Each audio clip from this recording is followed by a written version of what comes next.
or 10 to 12 years. And so, it never stops. And then they turn around, they come back up here, arriving sort of at the end of July normally.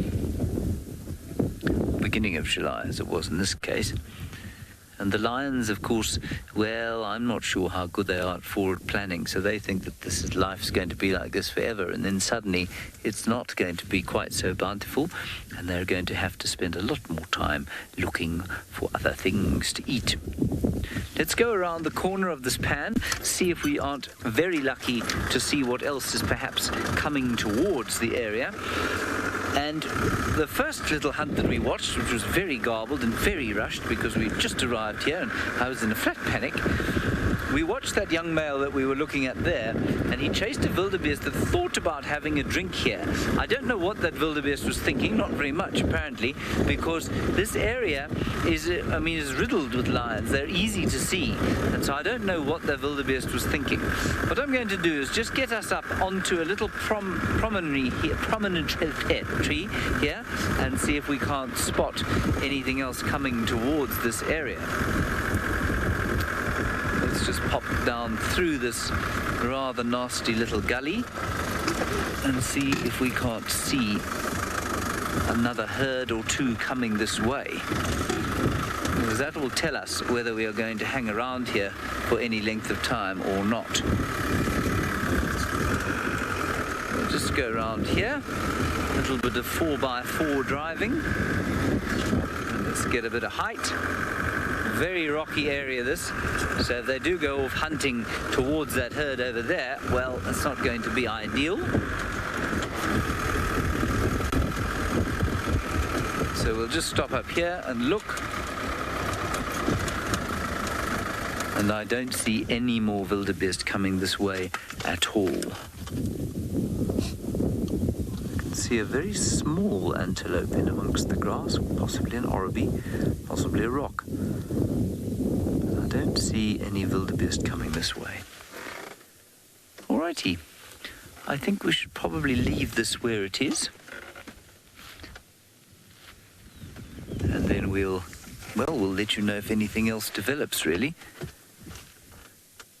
Just keeping an eye out and just making sure that I still have communications with what we call the final control. Alice, are you still there? We may have lost our communications. We'll just keep going until she sends me a message. Perhaps a WhatsApp will help. Craig, you'll let me know if you hear anything, will you? Okay, let's go back to the lions for now then.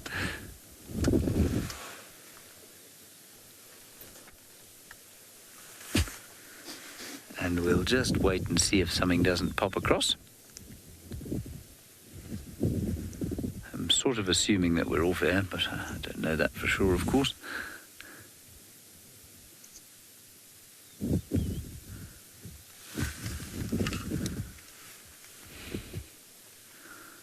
me try and find out quickly.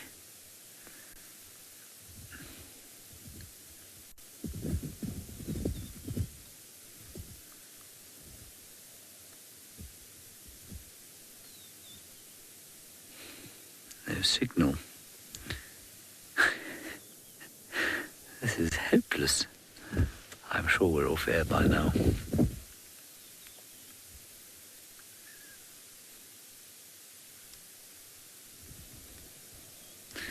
I think we're going to have to carry on. Craig, I think the signal is just simply too dodgeball out here. Well, that was a potentially useful place to be.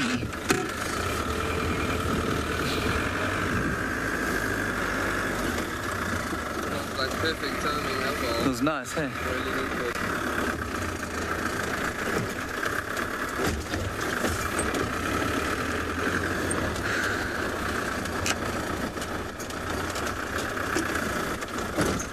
Oh dear. I didn't think that was a rock. I thought it was a bit of soil.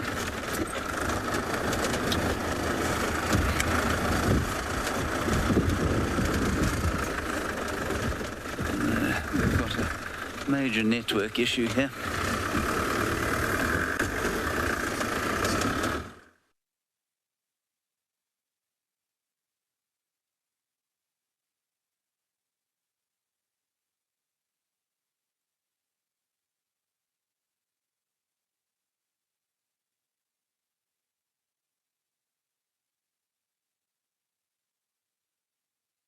safari and may include animal kills and carcasses. Viewer discretion is advised.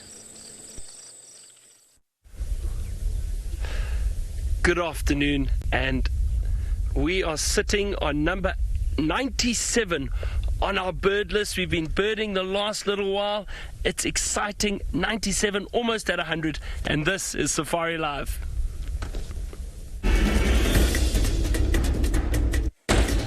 Ready.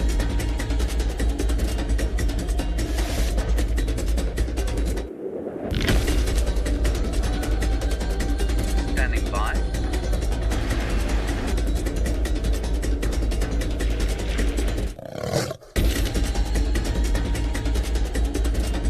Five, four, three, two, one. You are live. You are live. Good afternoon, everyone. We're just looking for that bird. There it is at the back there. Well done, Seb. You still got it. Let me just reverse. We can still see it there. Welcome to Safari Live. We've been birding, so we're getting very excited about the new little birds we're seeing, and that is a pale flycatcher, number 97 on our list. We've been listening to it call. There's no mistaking it. It is completely and 100% a pale flycatcher. So what a good start. Another new bird for us. And my name is Byron, and on camera with me is Sebastian this afternoon. Again, we are from the Sabi Sands in Djuma Game Reserve, and it's just myself out here at the moment. Sorry about a bit of the confusion in the beginning of the show. James is up in the Mara, but he was busy with the Facebook Live. You know, we've been doing a lot of those up there. The Mara will be joining us a little bit later, though. James and Scott out there this afternoon, and we are going to try and see what we can find this afternoon in terms of wildlife in general, birds, mammals, everything. So that was a nice start. 97. I'm so excited. I know a lot of you have been enjoying this birding challenge that we've been doing, trying to get as many birds as we can on camera in about a week. Now, it's not easy. We've been identifying different bird species, and we are now on 97. The challenge was to try and get to 100. We've been seeing a lot of birds, but it's getting them on camera. That is the trick. And it's a beautiful, warm afternoon here in Djuma. And don't forget, everyone, we are completely live. So send us your questions and your comments. You can do it via Twitter. Hashtag Safari Live is how you do it. And we will gladly answer your questions. Always nice hearing from our viewers. Hope everyone had a wonderful, wonderful weekend. It's the start to a new week. And so far, so good for us. We had a lovely morning. We had elephant. And we had some good birding. So it was really exciting this morning. Just nice to be out there. Now, Seb, do you want to jump off quickly? Sebastian has just been doing some time lapses of the area, and what we're doing is we're going to try to put together a wonderful montage of the changes of the seasons from winter through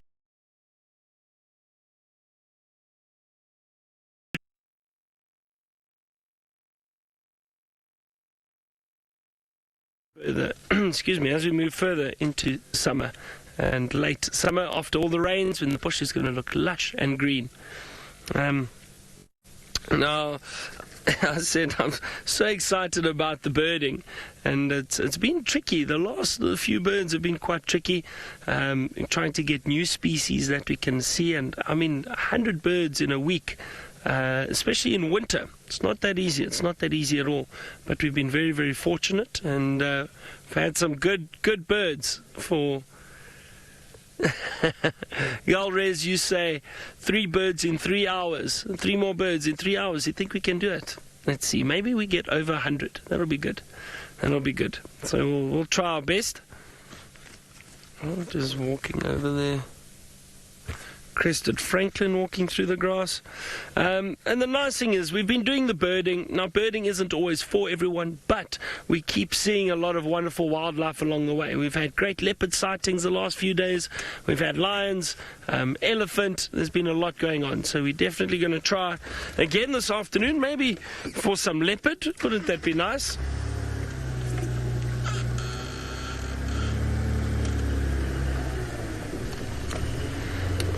Wow. Now, James, you've got quite a list going. You're on number 238 with that pale flycatcher. So that is great. That's a very good list for this area. I'm assuming it's just your Djuma list, James.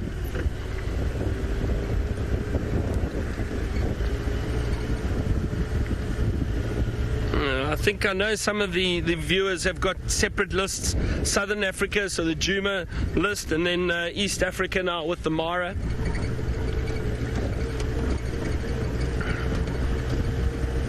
Let's see what else we can find this afternoon. Oh, a little duiker. Let's see if we can get it on camera. There it goes. Maybe it stops. Here we go. We don't often get to see these duikers. Very shy, elusive little antelope, and it's probably going to dart off fairly soon. There it goes. Now that is the grey duiker or duiker. Usually solitary. Oh, great, Seb, well done. It's such a nice view of it.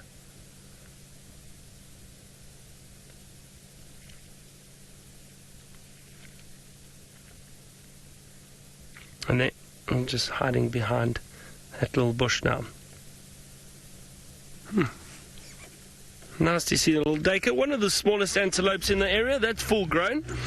It's that, and then the little one that's just smaller than that is the steenbok. Now we see a lot of steenbok around. They're a little bit easier to get on camera, but these duiker tend to be a bit shy at times, and they dart off very quickly. There it goes, just in front of us.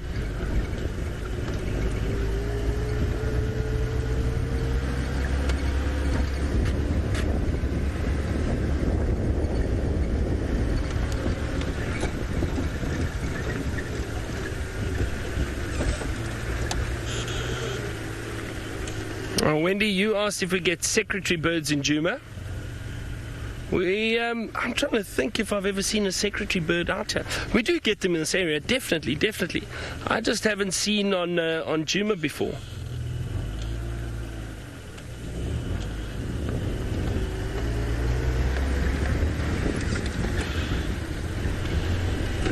I remember just in the central part of the Sabi Sands, on Londolozi, we would see secretary birds nesting there quite regularly in the torchwoods. They like nesting in the torchwood trees. The branches are quite thick, easy for them to nest right on the top in the canopy. So we would often see them out there nesting. But yeah, I'm sure they've seen secretary birds out here.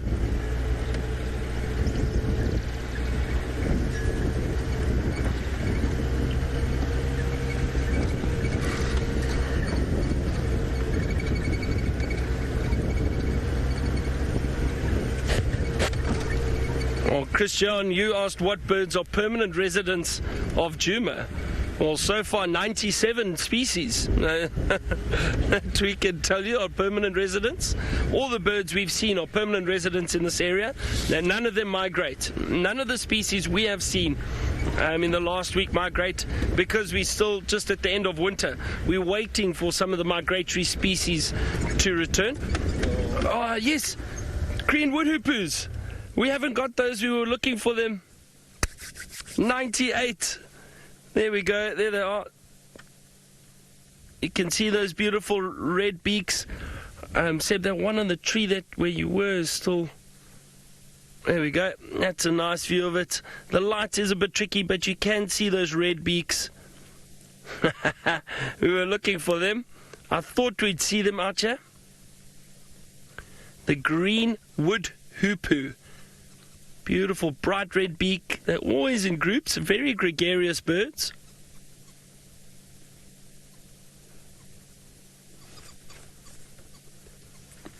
And there it goes. And just two there. Usually they're in larger groups. But that was nice. Well, there we go. There's another one for us. 98. Two more. We need a black-headed oriole. We can get that. They should be around.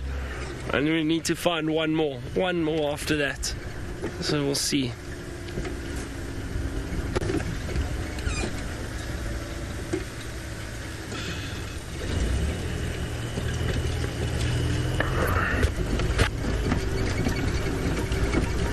It's been quite warm this afternoon, so I think my plan is to head towards the water holes and see if we can't find some animals going down to drink. Maybe some elephant. I can see some animals rushing through the long grass at the moment. Maybe we can get a view of them. Some warthog. And I love seeing them run through the grass because of those tails that they raise up in the air. There they go.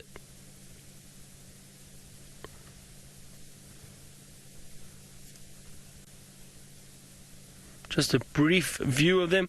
See how those tails raised up in the air. Now the theory behind the tails being raised up in the air is that it helps them follow one another through the long grass. They can see the tails and follow each other. I've been told some funny stories about why the warthogs raise their tails up in the air. One of the stories, and this is not true, everyone, this is not true, but a story, just a funny story, is that the warthog's skin is so tight that when they run really fast, and then they squint their eyes because they're running so fast, and that causes the skin to stretch, and then it pulls the tail up. That is a joke. It is a joke. It doesn't really... That's not the real reason, but it is quite funny.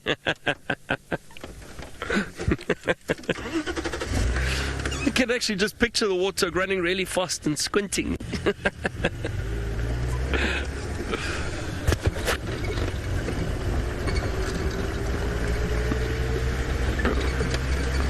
Now, thank you everyone for joining us with all these birds. What is that? I saw another little bird that I'm not so sure we have. Let's see if we can get a view. It landed in the grass though, so to find it might be quite difficult. Let me just scan this area quickly. Let's just have a look here. Oh dear. No. It's a Sabota lark, so not to worry, we've seen it. I just caught a glimpse of it, the Sabota lark. But I just wanted to thank everyone for enjoying the birding with us. It's been a lot of fun having all of you with us, and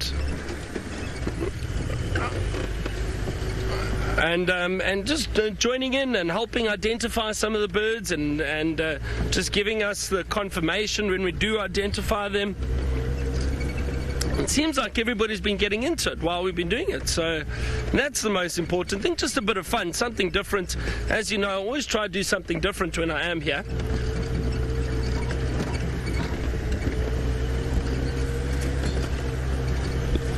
Liz, you asked if the scimitar is on our list. It is indeed. We've seen a number of scimitars, and it does not migrate. They are here throughout the year, Liz, so we have seen them, and they are on the list.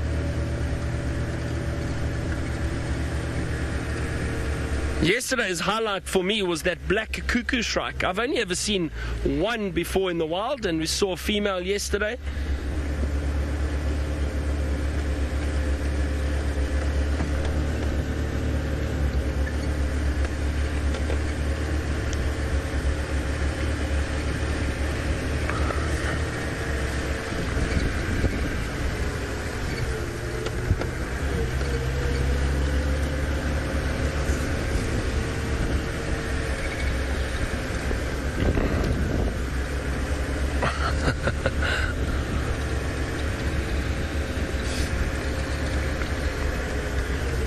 Sinak, you asked if that Sabota lark is common here.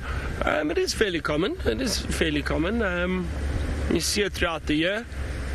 But the little larks, I must be honest, the little larks are very difficult to identify. If you know the movements and the calls, it makes it a lot easier to identify the larks. but it takes a lot of practice. They all look very similar. They're all brown in coloration, most of them in fact, and it's not easy, but if you get the movements, behavior, their behavior is all slightly different.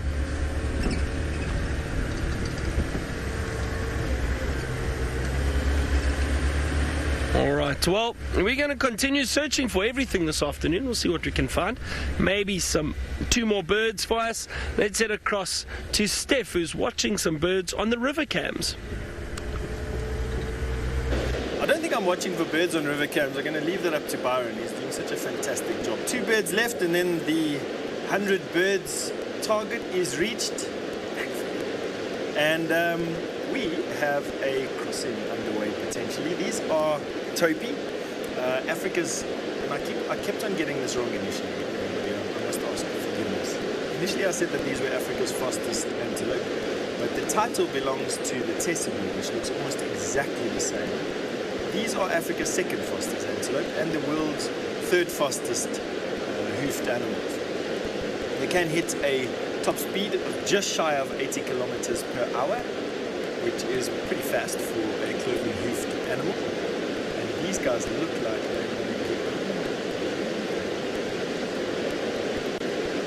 they wanted to cross, eh? They had that like crossing agitation that we've started to see. There's not something.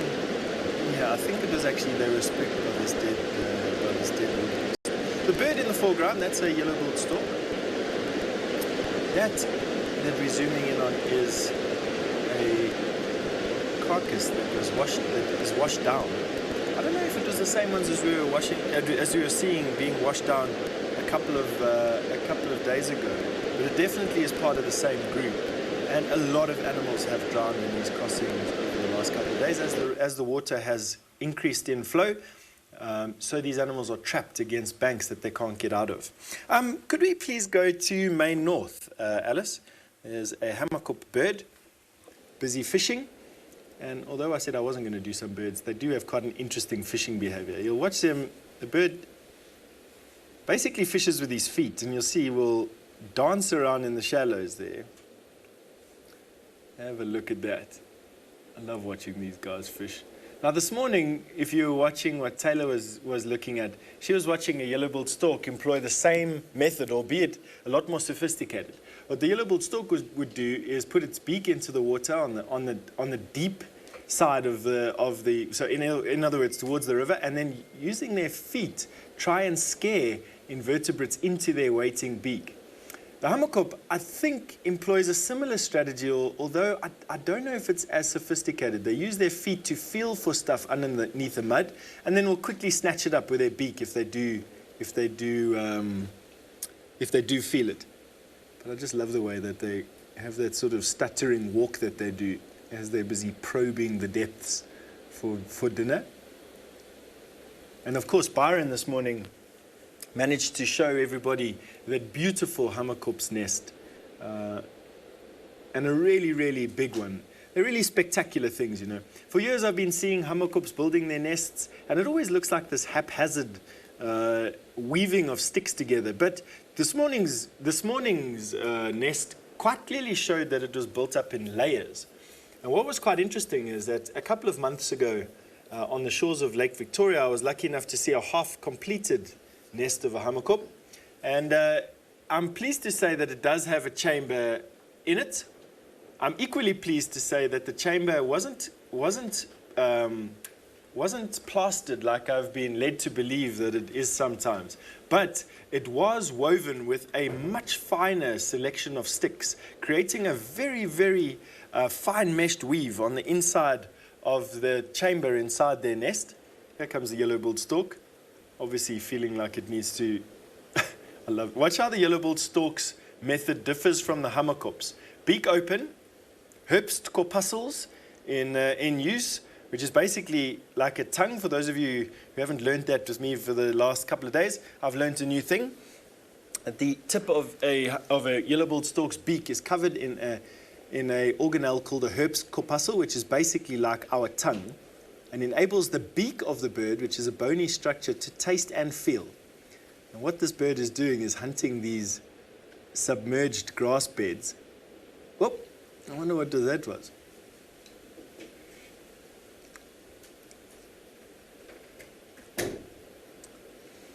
And you've asked if I've ever seen this bird scavenge off of an animal that is drowned or is stranded. And yes, I have, but not a mammal. I've watched these yellow-billed storks come into drying up pans in their hundreds on the Lionesses River in the Kruger National Park and pick off fish that are stranded in drying up pools. And they literally come down in flocks of hundreds. And I don't know where they come from.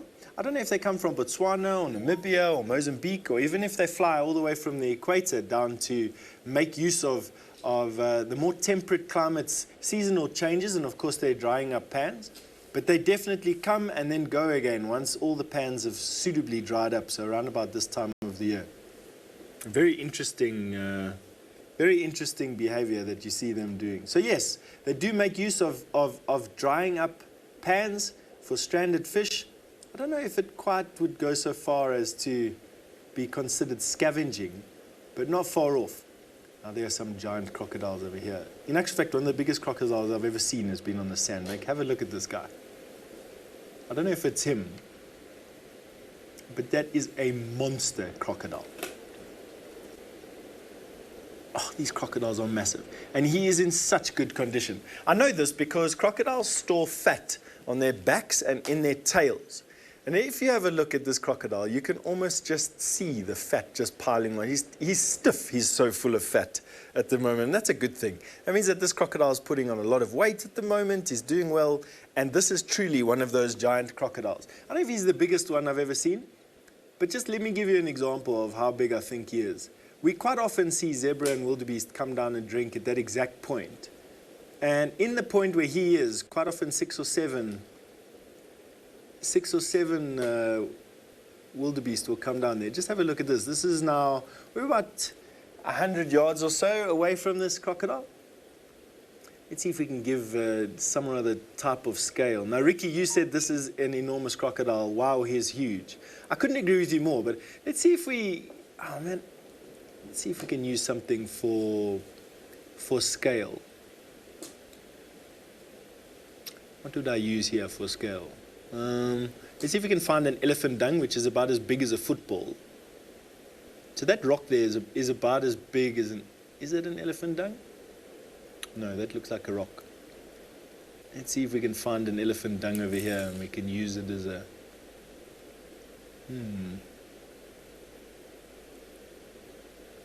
That is going to be a difficult thing to do, to gauge exactly how big this crocodile is. I just know from seeing zebra at this particular point that is a giant crocodile. Maybe that round rock in front of his face is a piece of elephant dung. Is it? Are you all happy that that's a piece of elephant dung? I'm happy that that's a piece of elephant dung. So that's as big as a large pumped up soccer ball. So if you use that, a large pumped up soccer ball is about the diameter of my foot. So let's measure that together, don't we? Or shall we? So we've got about a foot in that rock over there. So 1, 2, 3, 4, 5, 6, 7, 8, 9, 10 feet before his tail disappears behind that rock. So that's a 10-foot plus or minus crocodile. Isn't that just massive? Probably stretching to about 12 or maybe even 13 feet if we take in the last 3 feet of his tail. Massive, massive animal. Oh, I love looking at these crocodiles. We've got another giant crocodile at Dusty Crossing. Why don't we go and have a look there as well?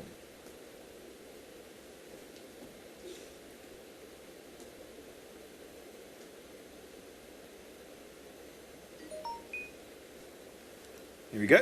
Alice, would we please go through to Dusty Crossing?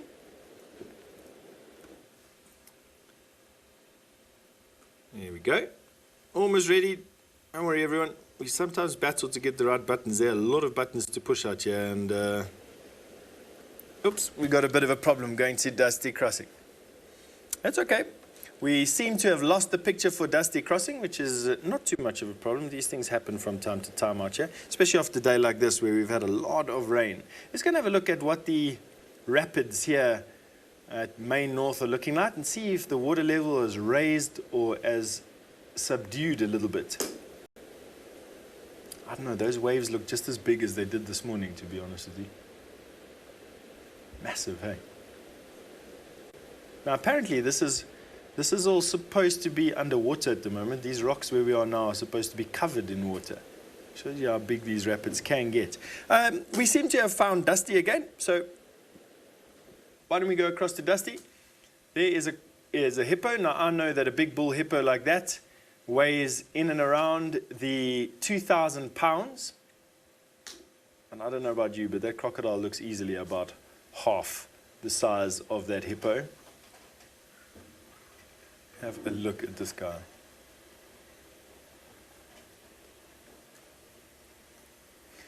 Douglas, you'd like to know if the crocodiles gorge themselves like the lions do when they're eating.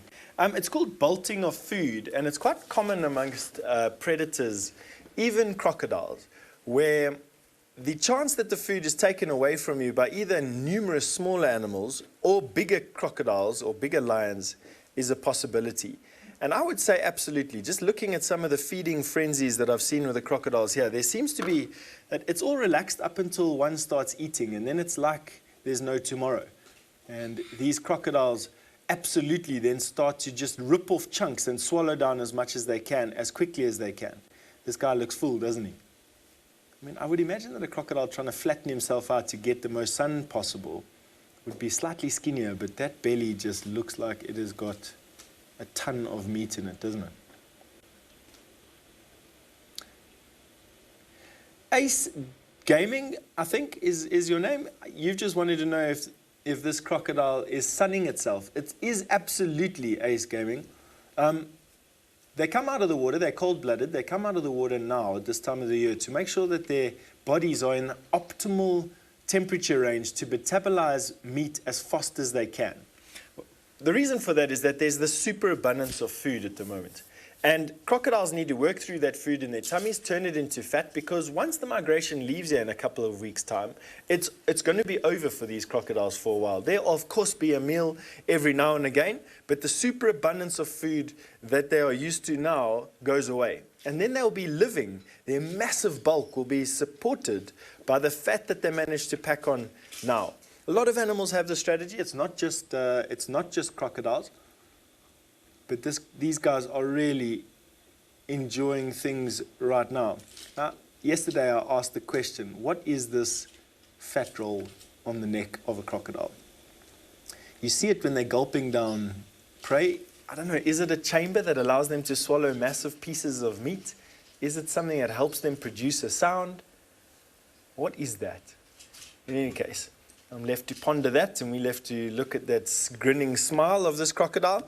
Another person with a grinning smile at the moment is Byron, who is sitting in the sun and enjoying the late afternoon winter sun at Djuma.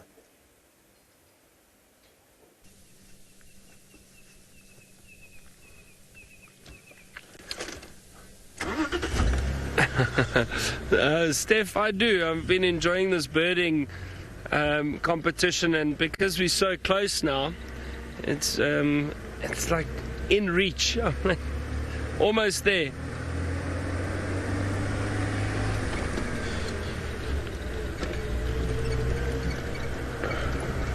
Oh, look here, everyone.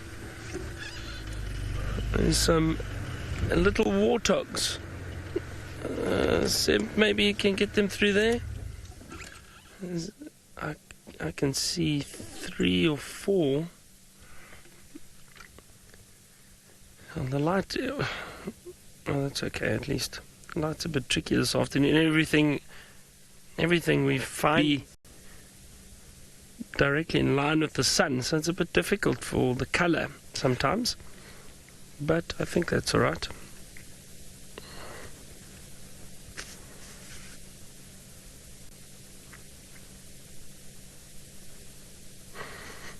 Down on their knees, feeding on the grass shoots and roots again, as the warthog do.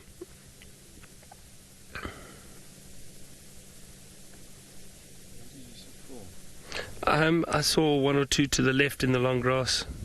Seb, yeah, they moved off. And it's just through the long grass. You might actually see the backs. Yeah, it's a bit difficult now, but there you can see them.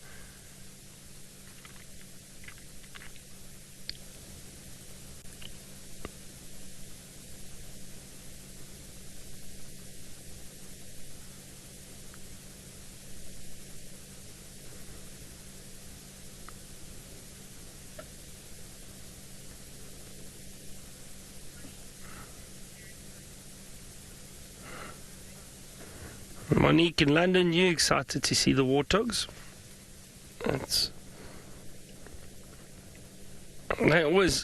They're wonderful to see. I enjoy seeing the warthogs.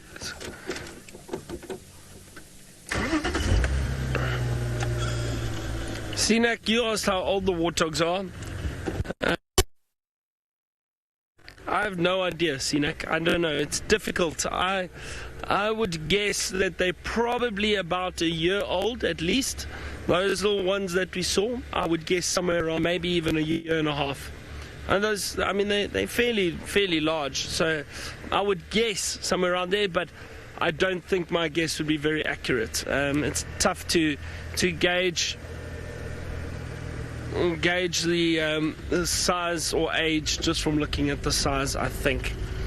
Now, just one question, Snazzy, you asked about the birds. I wanted to answer your question quickly. You were asking about whether or not it's the male or the females that build the nests. Now, Snazzy, I think it depends on the birds, to be honest. And I know, for example, off the top of my head, weavers, a lot of the weavers, the males build the nests. They build the nests. With other bird species, I'm thinking of hornbills, for example. The females go into a hole in trees, and they build nests. So I think it depends on the bird species, and I think sometimes both birds, in fact, the male and the female, will help build the nest and bring nesting material. So I think it all depends on the bird, Snazzy. All right, well, I think we'll continue our search for some animals. Let's go across now back to those river cams with Steph, and he's got something floating in the river. We do have something floating. This wildebeest carcass came floating down the rapid while we were looking at it, and it is now bumped into the hippopod that lives in the pool beyond. And it's created a weird reaction. I mean, one would think that Hippo would be fairly nervous of a bloated wildebeest carcass coming and floating down the river, but these hippos seem not to be too perturbed about it at all. Excuse the odd, we know that one hippo has now the wildebeest leaning on him. Those white marks are skin that has been sloughed off through either, I don't know what, either crocodile action or perhaps just the carcass being stuck underneath a tree. Whoop, whoop. Now, it is not uncommon for hippo to eat carrion, but none of these hippo are having any of this at all. It's not like they're bothered by it. They're just not interested. It's actually quite amazing to see, you know. I'll tell you, this river definitely has the ability to astound a person with all the things that we're looking at, you know.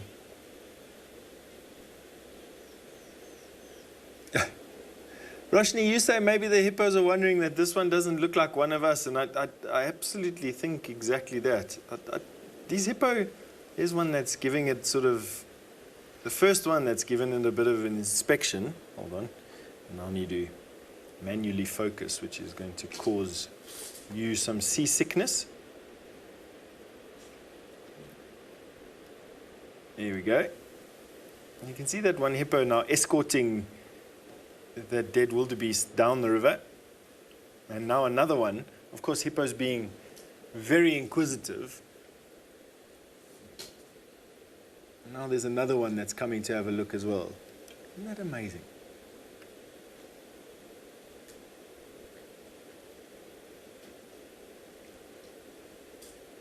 Definitely nudging it along. Whoa!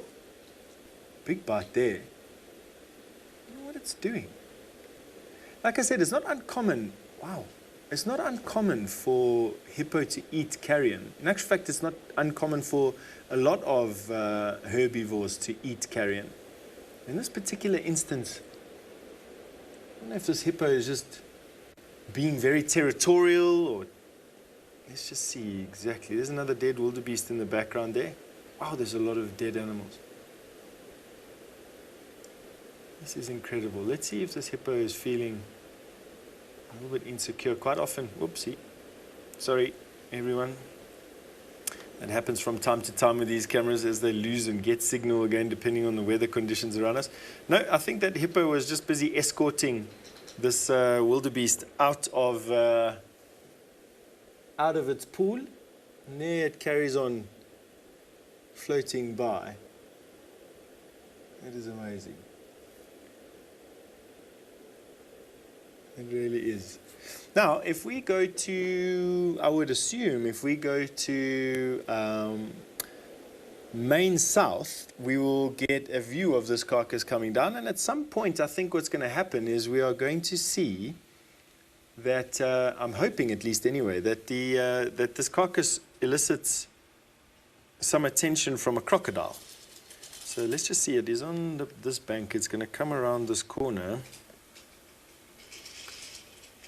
Oh, hold on, I'm on the wrong camera. Excuse me, everybody. This is the first time in my life I've had to operate a camera and think about what I'm saying, and you know, it's all a bit much for my tired little brain. So I think that carcass is going to come around this corner now, in the next couple of minutes, seconds at least anyway. While we're waiting for it to come around the corner, why don't we go and have a look at Dusty Crossing, which has got also its own resident carcass. And there's a hippo that's busy looking at a crocodile. I don't know what this hippo is busy doing, but it's looking at this crocodile as if to say, you in my staircase into my swimming pool, like what are you doing over there? That bloated, rotting carcass is also another wildebeest. Love my Charlie face. You want to know if crocodiles attack hippos? I've seen crocodiles eating dead hippos. A lot, in actual fact, but you never actually see crocodiles attacking hippo. You also don't see mother crocodiles being mother hippo being particularly aggressive or particularly worried about baby hippos, although I would imagine that a baby hippo for a massive crocodile would absolutely become food at some point. Now, we've got a choice. We can watch what this hippo is going to do to this carcass, or we can follow the carcass that has now come into shot at Main South. Let's see what this hippo does to this carcass. Now, I've seen that hippo quite often will lick a carcass. I have no idea why just yet. And let's see if it's the same. Let's see if it's the same. All my literature that I have available talking about hippo that feed on meat never says anything about this licking that happens. And I've watched hippo lick carcasses a lot more than I've watched them feed on carcasses.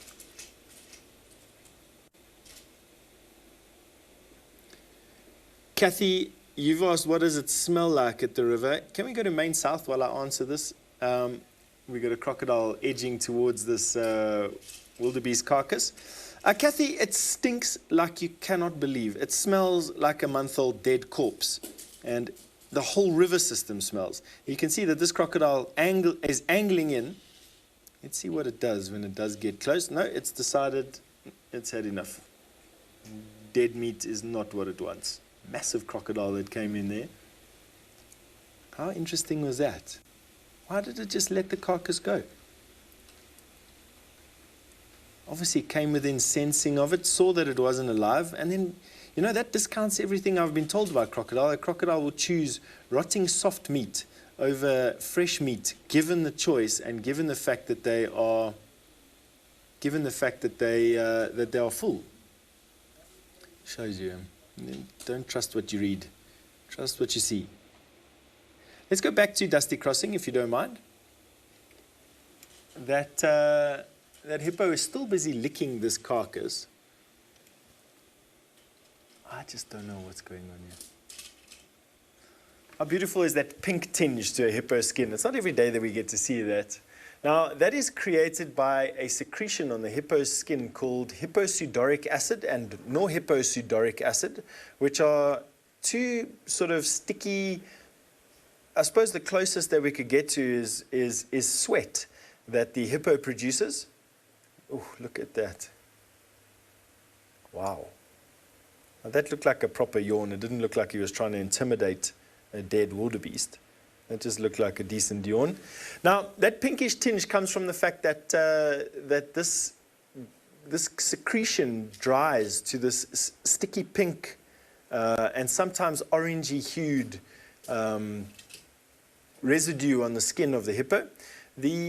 One of the compounds is UV absorbent. The other one is a very good antibacterial compound, and it just sort of protects the hippo's skin. Hippo being closely related to whales and to another yawn. What's going on there? Being closely related to manatees and hippo and whales, don't have any sebaceous glands on their skin whatsoever, and so this is the only gland that these hippo have managed to evolve. Look at that, eyes closed. This is mad.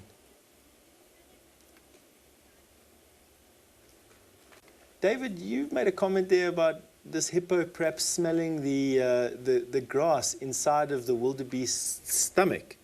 I don't think it's too far out of the realms of possibility there, although I've watched them do this to fresh carcasses as well. And that wildebeest looks rank. This hippo is so tired, tears are streaming out of his eyes. Now he's just washing his mouth out. I'd also wash my mouth out after licking such a putrid carcass.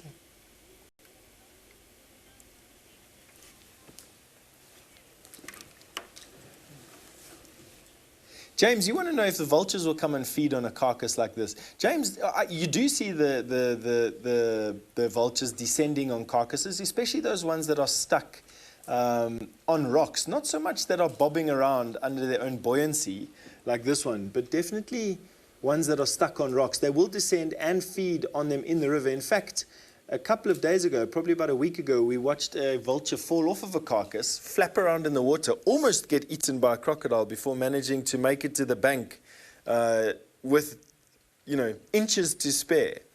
This hippo is so disgusted in himself, he's got his whole head under the water at the moment. That is mad. I don't know what's happening here, everybody. I said, there's just sometimes things that you've never seen, you've never read, and no one's ever told you about.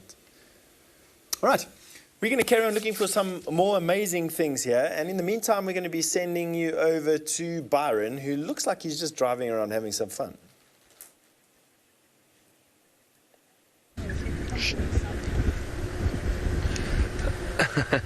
We are heading down towards one of the water holes, one of the dams. I'm hoping, we're probably not going to get as much action as Steph has had on his river cams, but we're going to try and see, hopefully, if we can find some animals that have gone down to drink. It's quite warm this afternoon. It's a lovely temperature.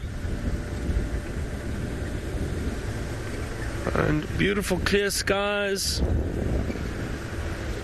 It feels like spring is starting to kick in a little bit.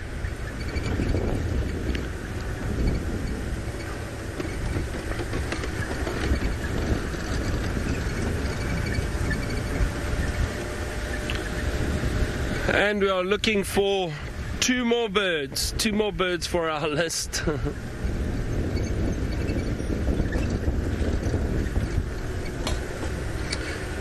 Tanis, now you were asking if we as the guides and cameramen, if we wear bug spray.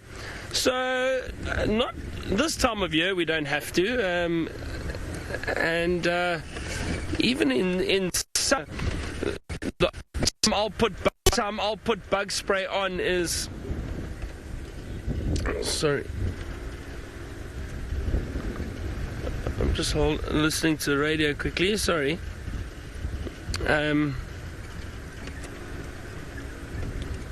just stop here. We're at the dam. Let's just see if there is anything interesting around here for us. Nothing at the moment. Some birds around. And Tanis, I'll answer your question now. Seb, if you'd like to, you can jump off quickly. Yeah.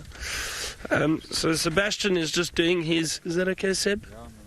Yeah, there we go.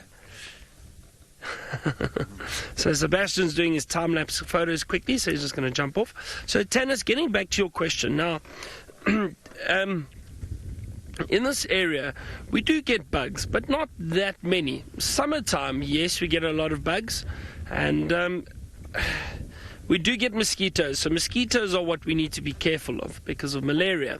Now the mosquitoes, the Anopheles mosquito, which we get in this area, are the ones that carry malaria. So we do have to be careful. However, this is a very low risk area for malaria. So the chances of getting malaria are very, very slim. What I do, so some of you might be asking, well, do we take malaria medication while we're out here? What are they? What is the term for it again? I can't remember the name now. Anyway, but we don't, because a lot of, if you take too much of that, it can make you very, very ill. So we don't take any of that. None of us do that work out here. If you work in the bush, the chances are you don't take any malaria medicine. With guests coming out, we suggest that they take it, especially in summer. So we suggest rather take it to be on the safe side, I think, especially if you're not used to the mosquitoes and that, and the chances are you probably get bitten, just to be on the safe side. But what we do is if we get any flu symptoms, cold or flu symptoms, headaches, pain, fever, go for a malaria test immediately.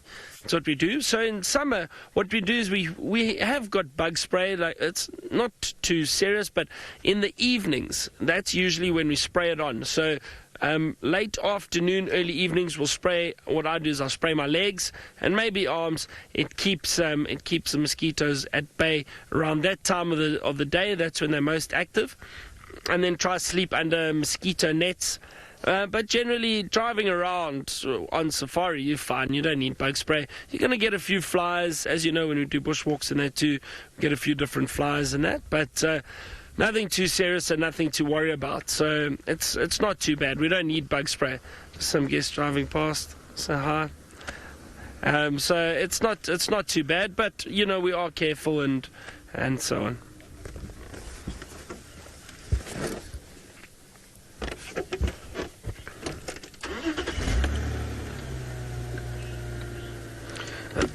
B, you asked if I have ever had malaria.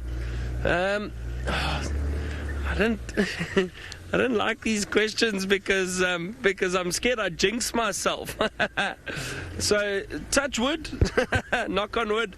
No, I haven't, not yet. And I say not yet because I'm out in the bush all the time, basically.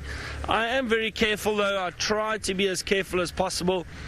But I haven't had malaria yet. But I've had friends that have had malaria. So, yeah, I do try to be careful and cautious in the summer. But not yet. I've had tick bite fever, which is not very pleasant.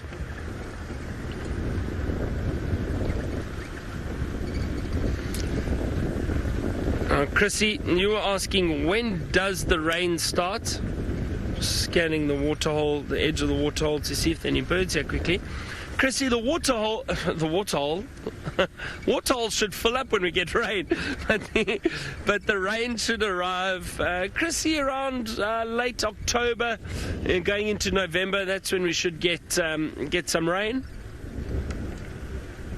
That's the start of our rainy season. Basically, it's just summer. We get summer rainfall down here in this northeastern part of South Africa. So that's when we get most of our rain. Everything turns lush and green. It's beautiful. But there's just something about the winter that appeals to me, and I think I prefer winter guiding, to be honest. Summer's lovely in the bush, it really is, but it gets very hot, and I don't know, I just love the winter in the bush because the temperature is wonderful. The temperature is really, really lovely. It's cold in the mornings and then it warms up and it's beautiful and gets cold at night. Because trying to sleep, well, especially in the little camps that we, or like DRC for example, the research camp we stay in, we do not have the luxury of air conditioning and it gets very, very hot. Very hot. So even with the fan in the room, it gets so hot. And you just don't sleep well when it's that hot. Anyway, let us continue and see what else we can find. Let's go across back to Steph. Find out how the rivers are doing in the Mara. Well, the river's doing fine in the Mara. We've got a hippo that were having a bit of a scrap about 10 seconds ago. They were rushing at each other with their mouths hanging open. And then this hippo that's in the center of the picture here chased off another hippo. I don't know if it was because, he was caught licking a dead wildebeest and now all of a sudden, the vegetarian has been proven to be a carnivore. I'm not too sure exactly what the story is there. But what I will do is keep an eye on that. Hippo fights are like titanic battles, to be honest with you. They're pretty epic to watch and hear. Well, let's just see what's going on here. There's a lot of excitement going on in this hippo pool. Let's see. That tail wagging that you see there is a stress sign. Quite often it is associated with a violent sort of expulsion of the bowels. And I don't know if it's an automatic response, just a fear response. You see a lot of animals sort of defecating when they're being attacked by something larger. There we go. Let's see how big this hippo opens up his mouth. I see it exactly what's happening. It might be a female there trying to protect her young. Quite often, about 50% of all the hippos born in a year are attacked by older males and killed by older males. In these sort of, I suppose, displaced aggression would be a way to put it. There's this big guy now eliciting another reaction from another one of there. They're all sort of facing this guy and it doesn't look, there's a bit of tension in this pool. I don't quite know how to read hippo behavior. With half of their faces under the water all the time, it's quite difficult to see exactly what's going on. Casey, you want to know how hippos sleep, and it's a very good question considering that they're mammals and they need to breathe air. Very similar to whales, sleep with a portion of their brain still awake, the portion that controls their breathing, and they will automatically lift their heads above the water and take a breath, but without them actually returning to full consciousness. So a couple of minutes, they take a breath and then their head goes back down again without them realizing what they're doing. And that it is quite an amazing feat, that, especially from a land-based animal like we are. Now this has calmed down. Why don't we go to Main South, where I've managed to find what all the cars are gathering about. Let me be quite honest, we found it there in the grass. There's a lioness and a governor's camp safari vehicle in the background there is taking the tourists off on the rest of the game drive, leaving the picture remarkably free of vehicles in actual fact. Lions on the edge of these rivers do attract a lot of attention from safari vehicles because, of course, animals are concentrated. There's another lioness there as well. Okay. I didn't know there were two there. You know what? I haven't seen a lion in real life for quite some time. I've been stuck in my office for a bit. Not that it's a bad office, I must be honest with you. I'll show you the view that I have from my office in a second.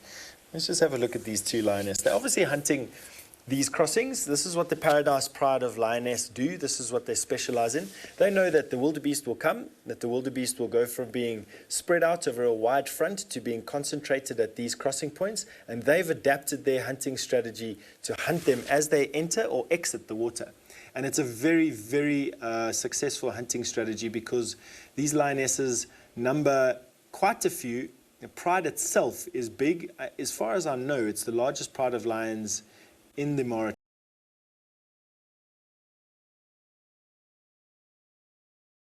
To judge exactly which that is, but I'm almost convinced that these lion prides that live on the river are some of the largest. The Paradise Pride, obviously, their territory won't extend the entire Mara. Mara River. It'll just be in this particular point. There's another lioness. Okay, so 3 lioness. No wonder we haven't seen too much action today in terms of the crossings. And lying down. It's been a cool day today with the wind blowing quite hard. Oh, look at that. Beautiful, isn't it? It is very nice. Very, very nice. I want to go show you what my view from my office looks like. We call it the mountain camera. It is located just below the eave outside my window. As you can see, I'll just go down a little bit. And that is the view that I have from my office window right now. Isn't that absolutely beautiful? Now, James is out there. His mission today is to cross over to the other side of that sun patch there on the other side of the river. He'll be joining us as soon as he finds some signal and then carrying on into the night to see what action he can follow throughout the night. Scott will be joining him in a little bit, also planning on going on the other side of the river to follow some cheetah, 5 brothers in a coalition that live on that side. And Taylor will be going out a little bit later tonight to do the late night action into the early morning. All right, why don't we send you back over to Byron, who's enjoying a sort of winter sunshine on his head, and we'll catch up with you in a little bit.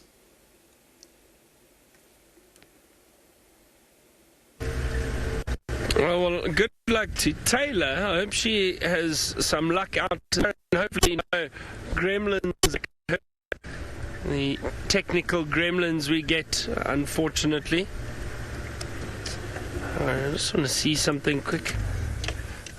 Wow, there's an abundance of bird life in this little tree in front of us. Or not that little, the torchwood. It's actually a very large tree. Wow, there are plenty of birds all over here. You can just see little birds jumping around. I'm going to see if there's one that I can spot that we don't have yet.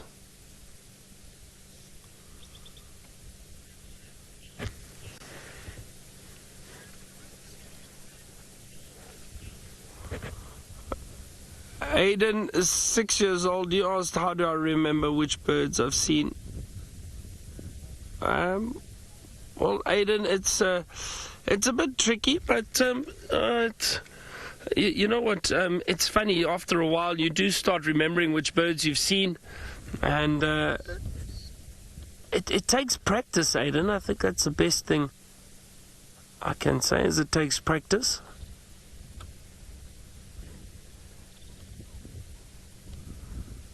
Oh, there's some yellow birds now. I wonder if those are not female canaries I can see flying around. I think so.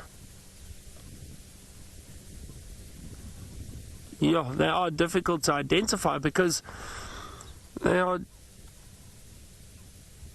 jumping around. I think those are female canaries. I'm just going to double check. Let me see quickly. But they're so difficult to focus on. These birds jump around and the foliage is quite difficult to spot them. Let's just see.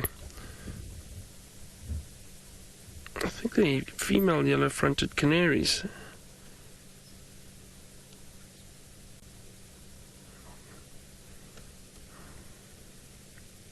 Let's have a look quickly. Oh dear. I don't think they are. I think the females and the males look quite similar. Very similar, in fact.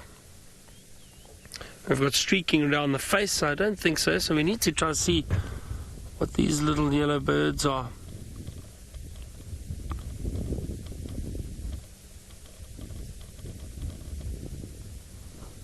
There is a yellow-fronted canary, but that other bird is a bit bigger.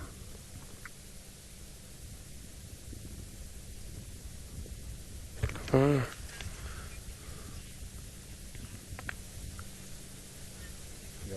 Probably not on the bird you're looking at. Yeah. So many birds. There's so many birds. Seb, if you have a look just on the right-hand side of the tree, so right on the tip there's some birds jumping around there. Yeah. Try to see if we can get one or two. Those are the birds I'm looking at. They're up a little bit, so and to the right. There we go, in the center of the screen. What is that little guy? That looks almost weaver-like. Do you see how difficult it is? You see that beak? Looks like a weaver. What is that? Can anyone get a good screenshot of that? There we go. It's a better view. Let me just have a look. Hold on. What is the Petronia, female Petronia look like? No, they've all got that very prominent white stripe on the brow. So that's not it. What is that? All right, everyone, I might need some help here with that. I don't know what that little guy is. I wonder. Some friends. It looks as if it's a seed eater, judging by the beak. Slightly thicker beak. But you see it's picking up bits and pieces of the tree there. There it is. What is that little guy? Oh.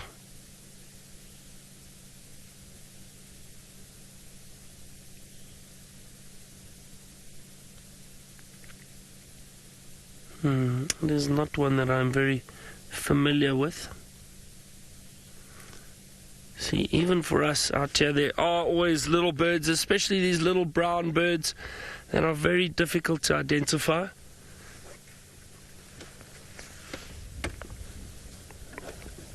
So we'll try to see if we can get a... What is that? It looks...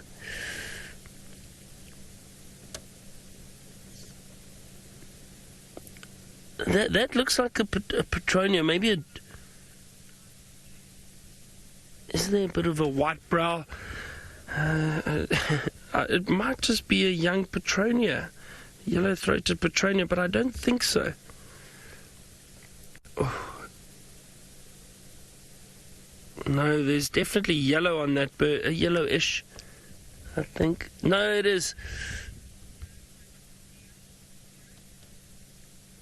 Yeah, I can't see very well. Seb, well done on staying with this bird.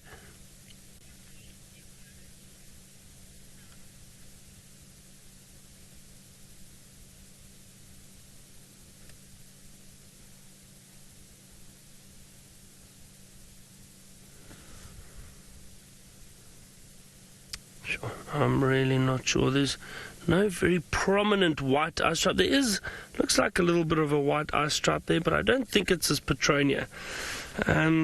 Sparrow, let's have a look at the sparrows perhaps.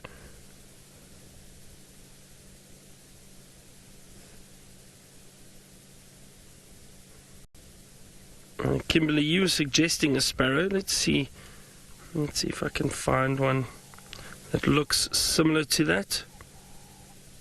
See, these Petronia, the yellow-throated Petronia and the sparrows do look similar. No, I don't think it's a sparrow.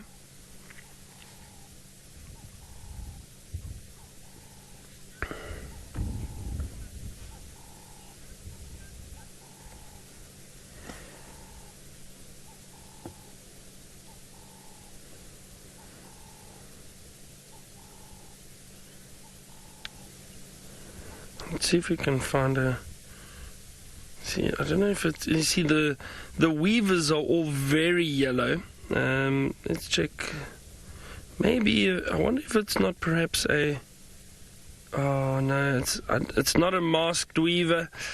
I mean, again, those birds are all very yellow. I'm stumped with this one, everyone. If you can help me, that'd be great.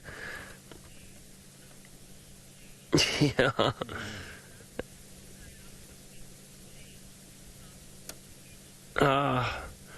Well, it sounds like my friend James has managed to find communication with the world. Let's go across to him now and find out how his afternoon is going, and hopefully he's not too frustrated.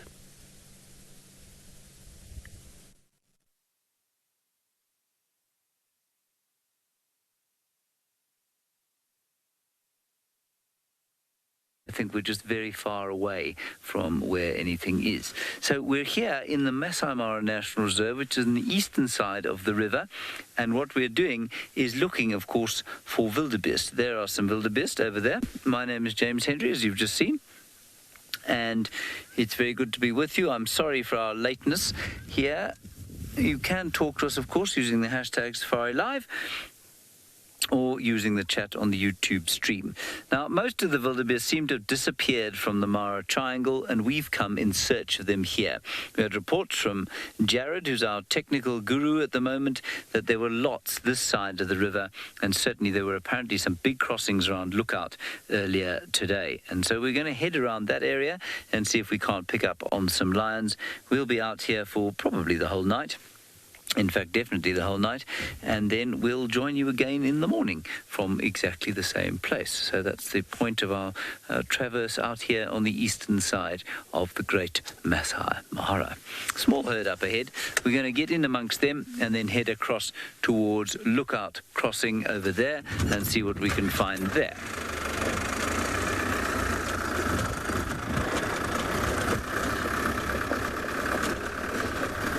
Now, I believe that Steph is on the river cams again, and he's got another lapwing.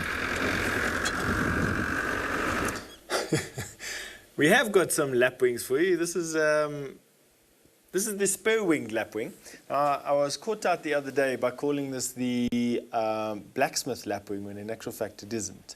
This is a fairly common bird on the river over here, but it is in fact the spur-winged lapwing, named after the fact that it has a spur hidden underneath the leading edge of its wing. And I would imagine that the males use it to fight with one another for dominance over a female. Quite often these spurs on the wings are used for that. You get the spur-winged goose as well.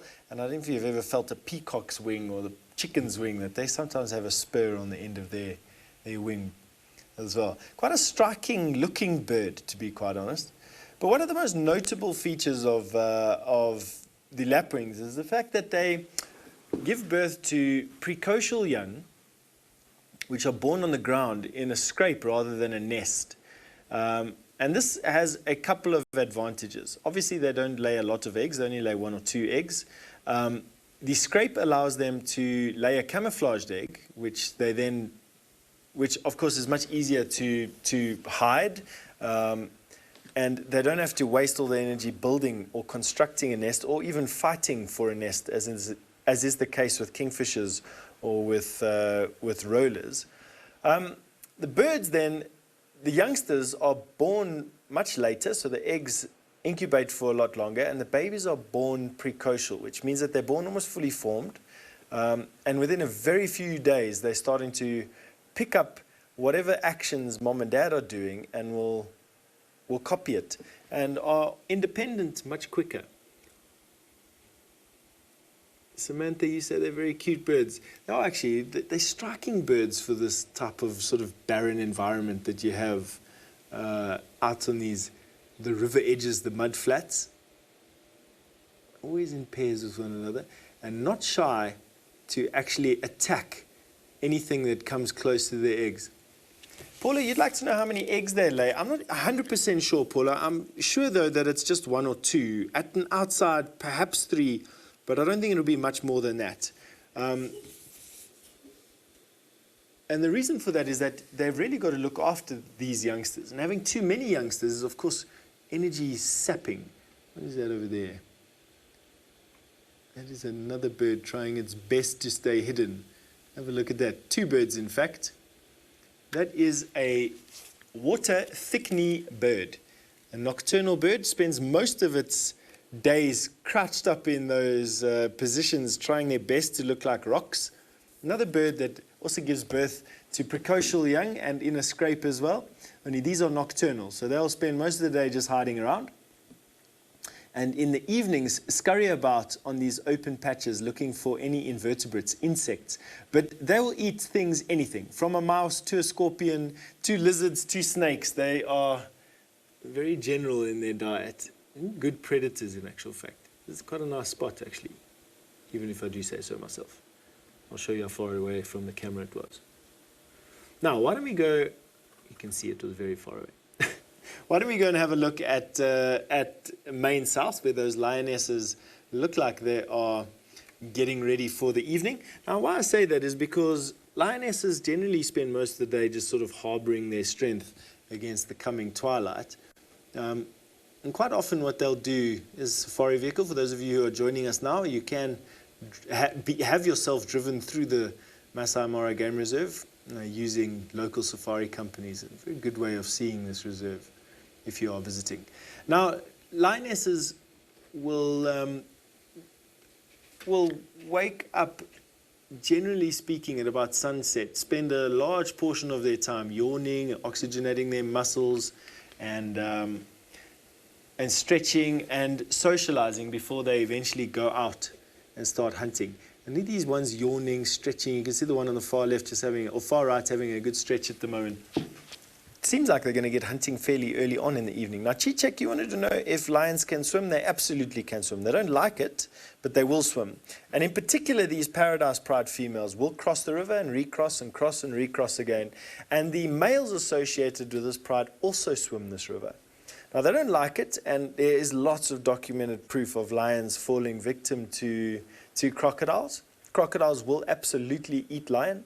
They are predators of lion, as are crocodiles predators of man, which is not the same as a lion. Lions do not prey on man unless they have learned that behavior, whereas a crocodile and a polar bear are instinctive hunters of man. How scary is that? You do get some prides of lion, though, that do specialize in hunting people, especially in South Africa.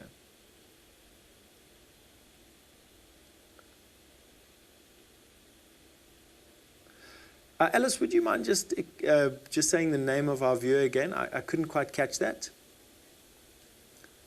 Gremlins General. Wow. Gremlins General, you wanted to know or what happens when two lionesses from different prides meet one another. Generally speaking, they'll try and avoid each other at all costs, Gremlins General. And the reason for that is that the females are actually the caretakers of the genetic pool, but they're also the caretakers of the land that they bring up this gene pool in. In other words, their cubs in. And quite often, lioness will only really be in their core territory. Very rarely will they go into their home range. And if they do venture into their home range, it's generally because they know that no other lioness is in there, or no other lion prides are there.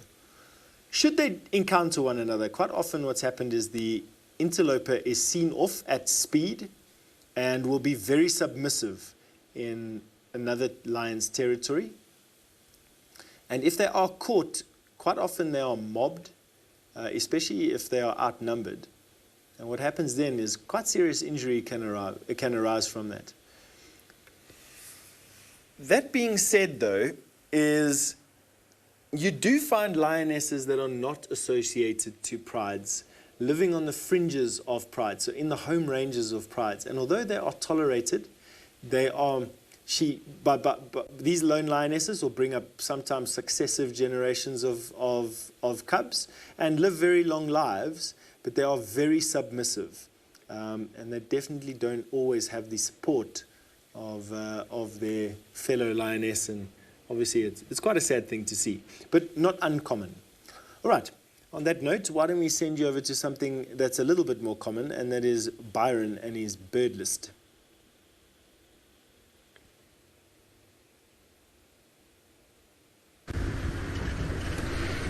Well, we did manage to identify that bird, everyone. I did think it was weaver-like, and it is. It's a female, or the non-breeding plumage of the red-headed weaver. That's what it was.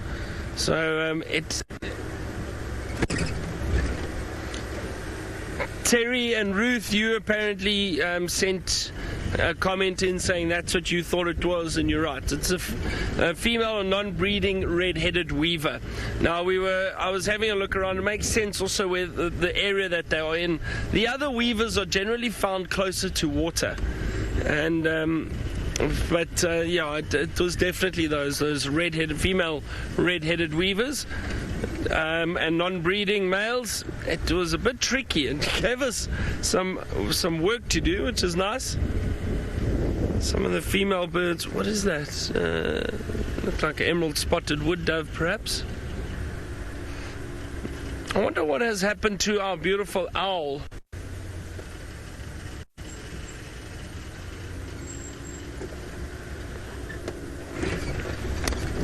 Christian, now you asked, what is the national bird of South Africa, and does it live in this area? So, unfortunately, we don't find it here. It is the blue crane. Christian, the blue crane. Let me find a photo for you quickly.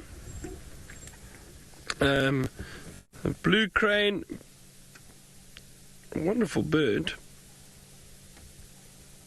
But they are predominantly found kind of central and southern part of South Africa.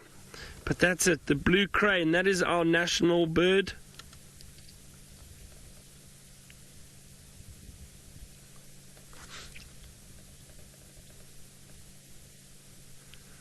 See, look at that. I'll show you. That's the blue crane. Let me show you the distribution quickly. Sorry, Seb. There we go.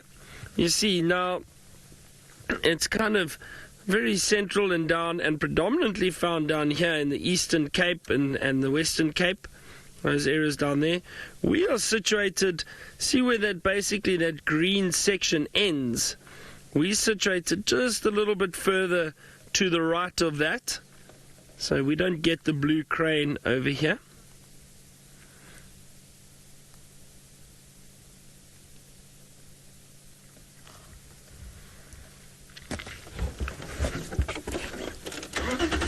Anyway, we're looking for a little black-headed oriole now, so I'm going to stick along the edges of these drainage lines of the Muluwati.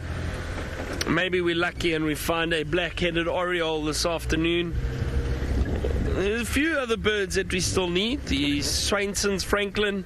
We need... we still have options. Swainson's Franklin, black-headed oriole, Burchell's Kukul, we heard the other day. What else can I think of? Maybe a Marshall eagle, African hawk eagle. That'll get us well over 100. Brenda, we don't have blue jay birds. What they're closely related to. Maybe one of you can let us know. What is a blue jay related to? What does a blue jay actually look like? Now, we don't have blue jays, but I'm sure there's a bird that's in a similar family to the blue jay. If you can maybe send through a picture or something, and Megan will let me know.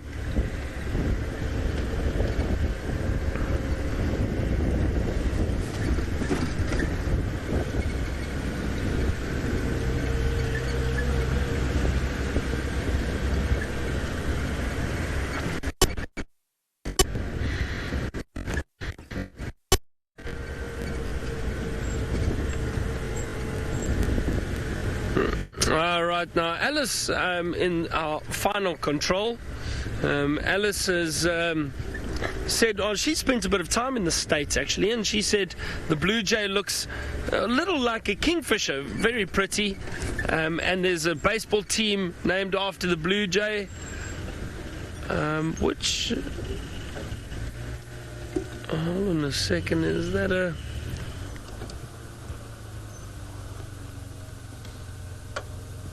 golden-breasted bunting? It is indeed. It's a golden-breasted bunting. Don't worry, Seb. We've seen a lot of those around. Now the blue jays, where are they from? I can't remember where the blue jays are from. Sorry. Sorry, Megan. I know they're from North America. I was thinking where the baseball team is from, not the bird.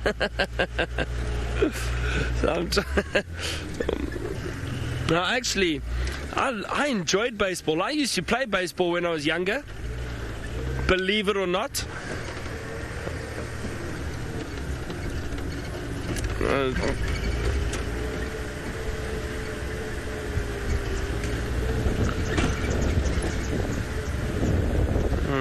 keep scanning the trees now, scanning everywhere really for some animals.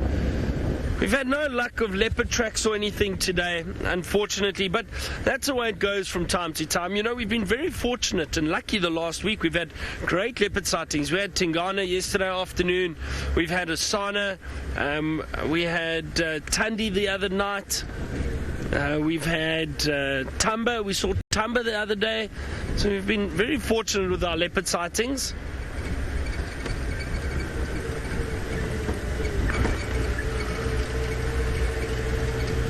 But sometimes the animals move into different areas, different parts of their territory. Their territories are quite large and they extend beyond our boundaries, which is fine. At some point they'll come back again. Best example is, of course, of the Birmingham males. We hadn't seen all 4 of them for ages. And then we had that buffalo kill not far from camp, and they were there for 3 days. It was wonderful seeing all 4 males.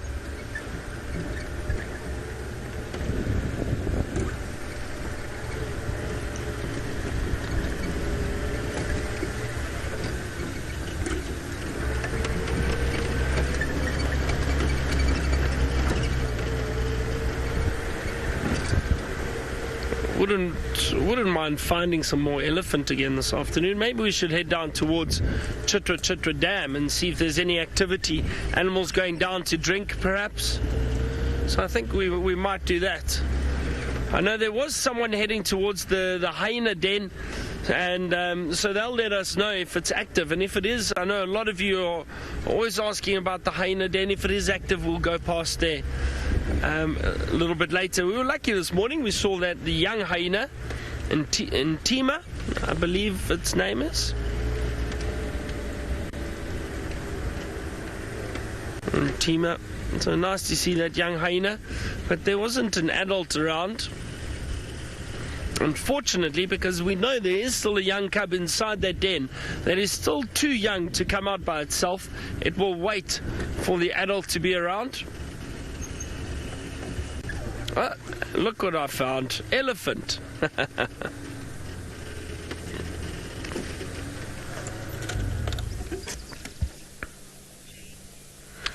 James, you say the blue jay is in the same family as crows and ravens.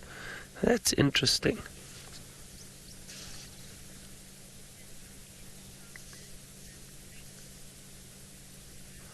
The Toronto Blue Jays in Canada. That's where the Blue Jays are from, the baseball team. Are there any Blue Jay fans out there?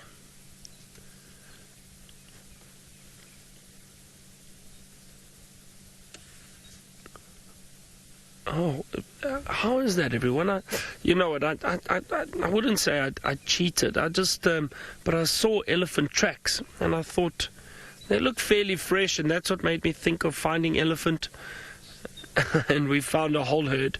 They're right around us at the moment.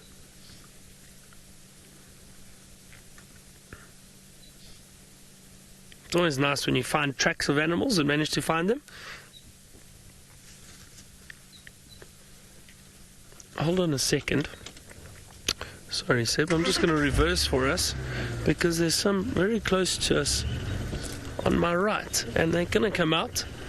And so I think we'll get a nice view of them and sit here quietly and wait. Hello, don't worry. Don't worry. A female with some youngsters.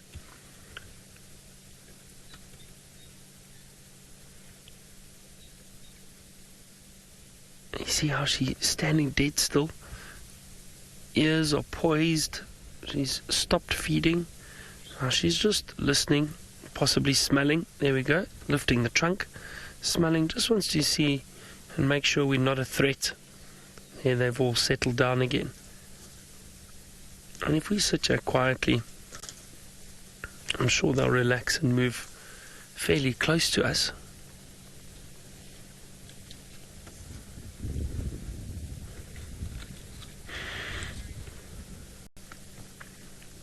I know a lot of you are all excited about the elephant too. I love spending time with them. It's a nice surprise. Elephants can also cover huge distances in a day when they're looking for food and water.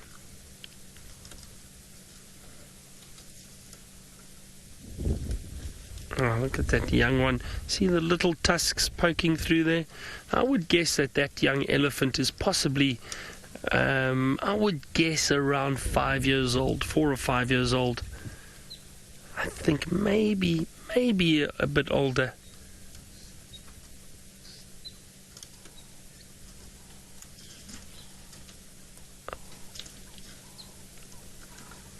Ah, oh, this is great. How they use their feet too sometimes. Scratch, and that's probably learnt behavior from the adults. They watch the adults use their feet to loosen certain branches and sticks out of the ground, roots that they might feed on. There comes this beautiful female.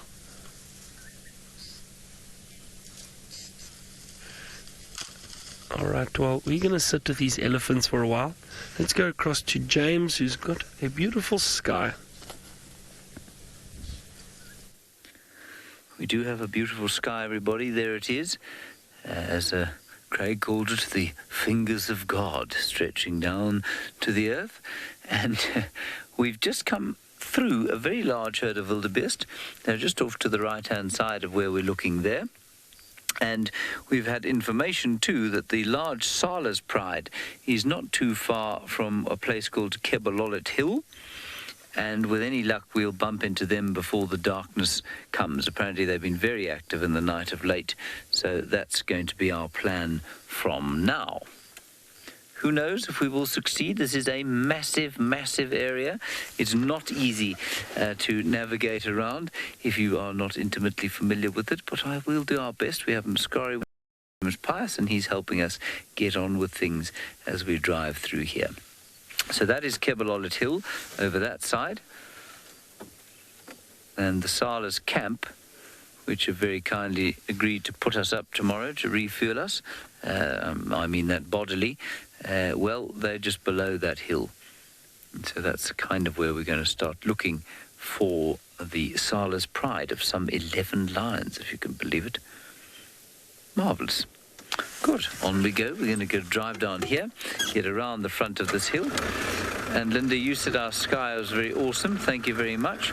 In the meantime, let's go back to Byron, who I believe has got a very lovely herd of elephants.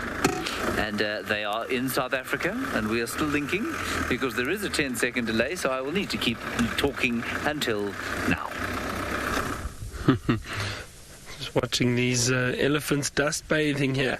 Look at that. It's wonderful. They've all come out now. They're all in front of us. Nice view of everyone. And we're just going to sit here quietly. This is really beautiful. This one female's walking over. I'm going to keep quiet and just watch her.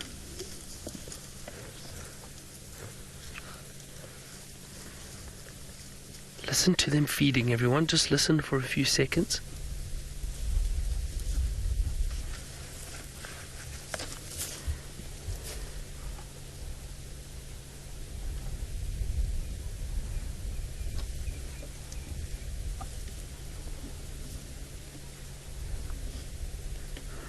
I can smell them. They're a bit of a pungent smell.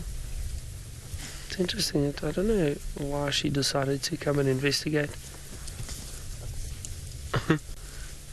She's chased that other one away.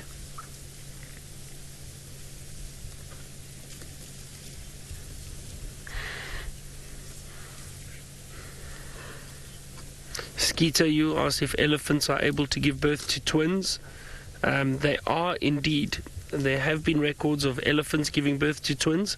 I've never heard of triplets, though. I don't think triplets, but twins, yes. And there have been records of twins being born in the wild.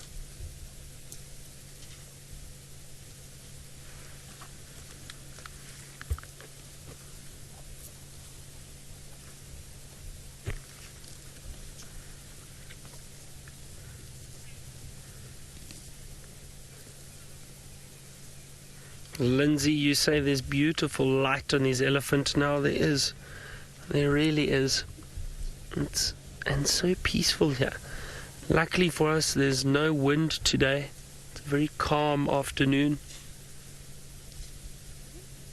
and very peaceful and serene. I think just spending time close to the drainage line watching these elephant.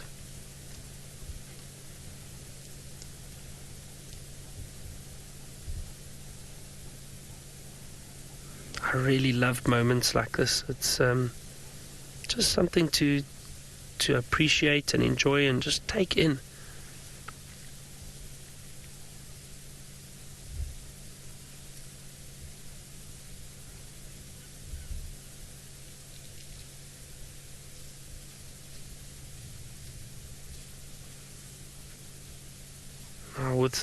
Usually if I've got guests on the vehicle, something like this, you can just sit quietly and enjoy. Listen to the sounds, birds calling, some doves. You can hear the branches breaking. Hear that?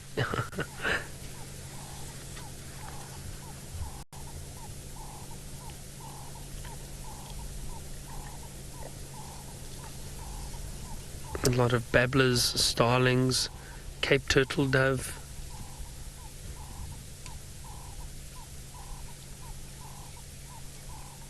Franklin's calling.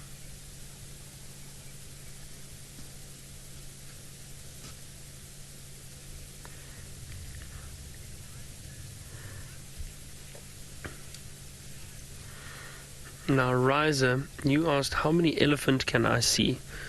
1, 2, 3, 4, 5, 6, 7. So where I'm sitting now, just in my position, I can see about 7, but there are definitely more. 8. I'm just seeing another one. There's 8. But Riser, there are quite a few more.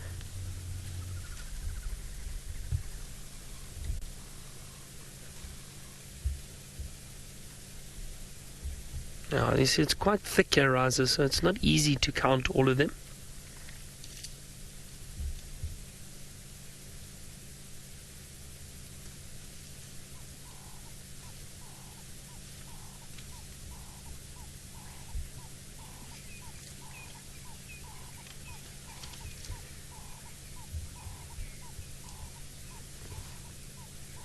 Stu, you asked what behavior will allow us to know that we are too close.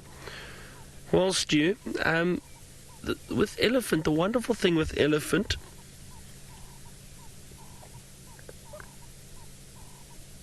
with elephant is they give you a lot of warning signs. So if we were too close, the one thing is the elephants might raise their heads. So lifting of the heads, making themselves look a bit bigger, opening and flaring the ears, a shake of the head, flapping the ears, the tail stiffens if they are feeling aggressive. The tail will stiffen. Trumpeting, obviously, if an elephant is trumpeting and kind of rushing towards you, that's not ideal. But initially, Stu, it's the raising of the head, opening the ears, flapping the ears, the stiffening of a tail, fast movements as opposed to slower movements. All of that, all those signs will give you an idea that the elephants aren't happy with you being around. The elephants are wonderful because they give you a lot of warning. They really do. And then it's best just to either, if you can see an elephant is agitated, don't stay, don't try and view them. Rather move on, leave them, and eventually they'll calm down. But it's when people try to get too close again, and they don't listen to those warnings, don't obey the signals, then that's when accidents can happen and elephants can get quite upset. I'm going to move on a little bit with this road, curve around and see if we can get another view of them. There's elephants on both sides of this drainage line. So down to my right, over there are a number of elephants on that side, and then this part of the herd on this side. So let's see how many more we can see. Spend some time with them. See, also areas like this where it's quite thick, just be cautious and constantly look around, making sure that you don't startle the elephants or upset them. All right, well, I'm going to reposition. Let's go across to Steph and the lions that he can see from the river cam. These lions have all of a sudden perked up and have taken an interest in something that was either approaching the river or splashing around in it. They seem to have calmed down again, with the exception of one lioness that sort of walked off into the bushes here on the right-hand side. I can't see anything. There's just a selection of birds that are catching insects that you can see in the foreground. Those are a mixture of the martins and the white-tailed swallows that are picking off the insects as we're seeing it. This lioness that is here next to this termite mound, she definitely, you can see, they're definitely not asleep anymore, let's put it to you that way. Oh, she's a beautiful lioness. She's got a lovely face. Just look at that. That is lovely to see. Now, if there was some zebra or some topi that were trying to cross the river, at the moment, these lionesses would have gone into stalk mode. They would have been flattened themselves against the ground. I think what's happening is they're hearing something. I don't know what it is. They're very inquisitive things, lion, especially as the sun starts going down. It's not uncommon if you go and make a camp out somewhere to have lions coming and investigate. Now, but Kathy, you want to know if the birds ever mob the lions.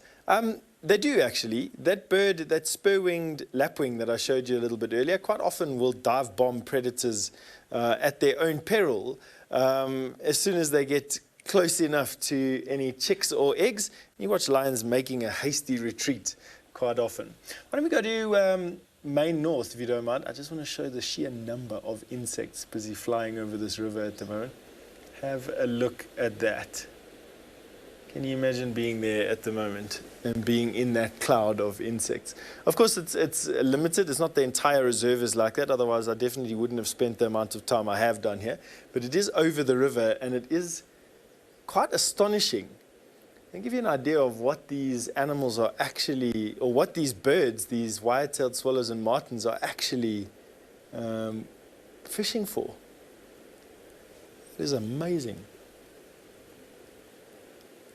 Vila Yak, you've just said that that's so beautiful. It is. There is a certain beauty about it, hey? What you can go and do is, if you're sitting, if you feel like it, sitting with nothing to do is what I was saying, go and have a look at the midge swarms that swarm above Lake Victoria. Now, Lake Victoria is probably about 100 kilometers, 60 to 100 kilometers away from here. And go and do yourself a favor and have a look at some of the pictures taken from the air of the clouds of midges around this time of the year that congregate over Lake Victoria. It is astounding.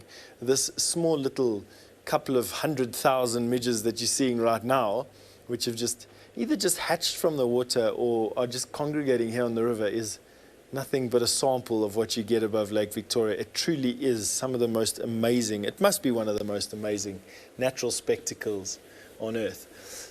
Another quite interesting thing that we have at the moment is happening at Cul-de-sac Crossing, where we've got a crocodile which has decided to climb up a bank and is resting quite a bit, I'd say there's probably about 6 feet or so above the bank. Usually this type of behavior is associated with females who will come and start looking for nesting sites around about October for November's nesting.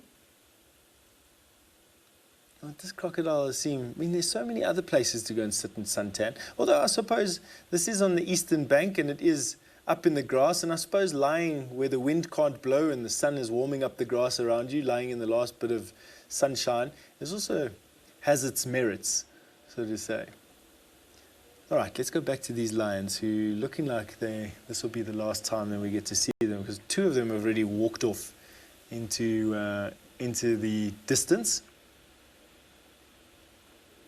I don't know if we're going to be able to see these lions much more. So why don't we go back to Main South, if you don't mind, Alice. Let's go and have a look and see if we can see what these... let's go and have a look and see if these... Now that is Main South. Let's just take a look around and see if there's not anything on this bank. When you first came to me this afternoon, there was three anxious-looking topi that wanted to cross over here. And I wonder if these lions are not witnessing some other type of massing on the other bank. A moment there you can see the one lioness. There's no other lionesses here. They've disappeared just behind that bush on the right-hand side, leaving this one lone lioness. Although, to be honest with you, I don't think that this the other two lionesses have walked off too far. They won't leave a lioness. She won't be left behind, to be honest with you. I find that's quite nice. Ew, she's in good condition. Just look at, it's rare to see a lioness with, enough skin and fat to spare to give them rolls. But I suppose the pickings have been good the last couple of months. I must be honest with you, she is a good-looking lioness. The one that was sitting sort of on her haunches just now was a much better-looking lioness for me, had a much prettier face. But something that is pretty is the sunlight on the elephant that Byron have got, and you're definitely missing out, so have a nice one.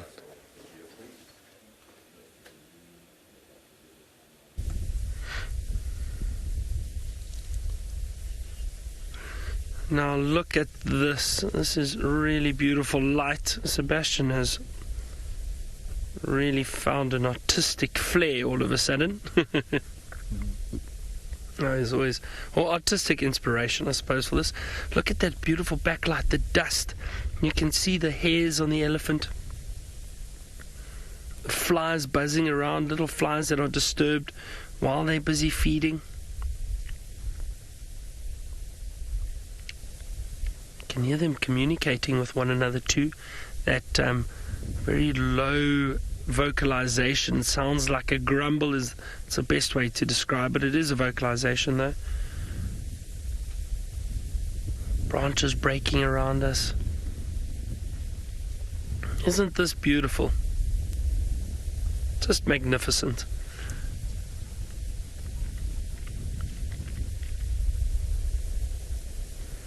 An elephant silhouette.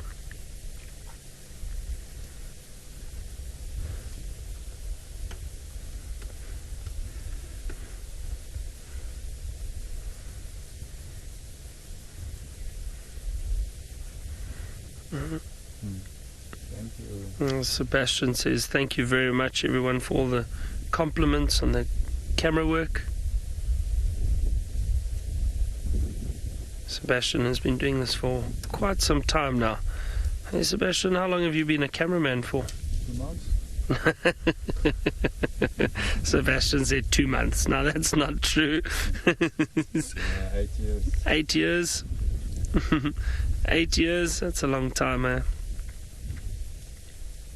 Almost as long as 9 years. 9 sounds better. 9 sounds better.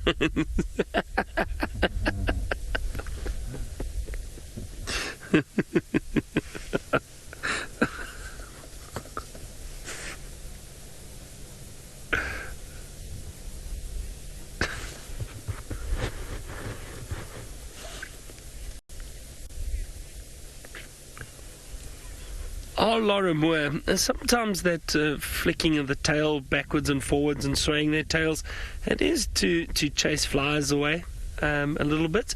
That's why they've got a little bit of hair on the tips of their tails too. It helps just keep flies away. It is mainly for the flies. But look at that, the dust in the sky. You can see it drifting off to the side. The elephants, almost like I've said it the other day, these visions moving through the trees. It's wonderful. It really is great. They disappear very easily in this grey and brown vegetation at the moment.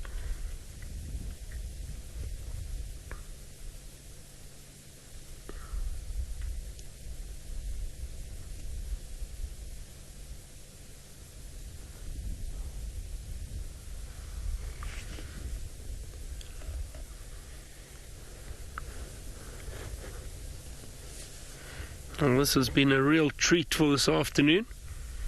I think we'll maybe leave these ellies and we'll carry on and see what else we can find. Who knows? Maybe we bump into a predator or something. It's beautiful golden light now. But they're moving further into that thicket, those ellies. So let's see and continue. We still need to find 2 more birds to get to 100. I can't believe, I'm actually very surprised that we got to 98. I think it's a wonderful achievement.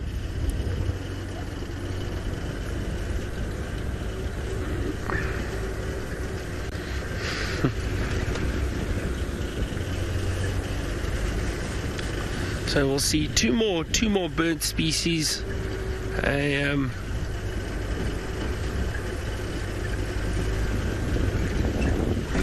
black-headed oriole is needed.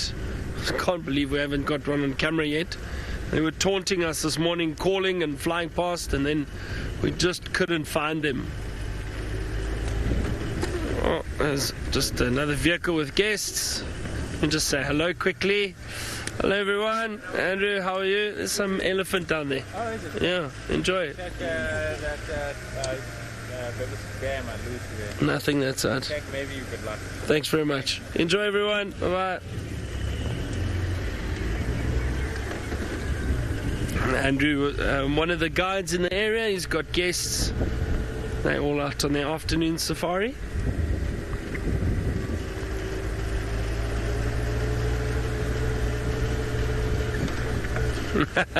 Kathy, you asked if I do birding even when I'm on vacation. I do. I'm one of those people. It depends on the area, but I enjoy taking my binoculars with me on holiday, depending where I'm going, obviously. And I'll like the Cape. In Cape Town's beautiful scenery, wonderful birding down there. I was recently in Clarence in the mountains down in the Free State. It's a province in South Africa. Beautiful mountain range, and did some birding down there. It was a lot of fun. Different. Every area is different. You see different birds, find different birds. So it is nice to. It's just something to do anywhere. It depends, like I say, it depends on the type of holiday, who I'm with, and where we're going.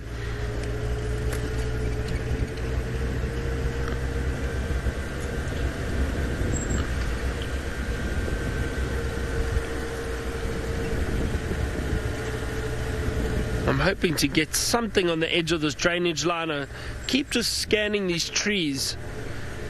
If we can find another bird that's flying around there. And this is the first bird challenge that I've done on Safari Live, and just something different. I know all the other guides bird and that too, and they find interesting birds, they point it out. But this has just been quite fun. Starting from the common birds that we see fairly regularly, to birds that we don't see regularly.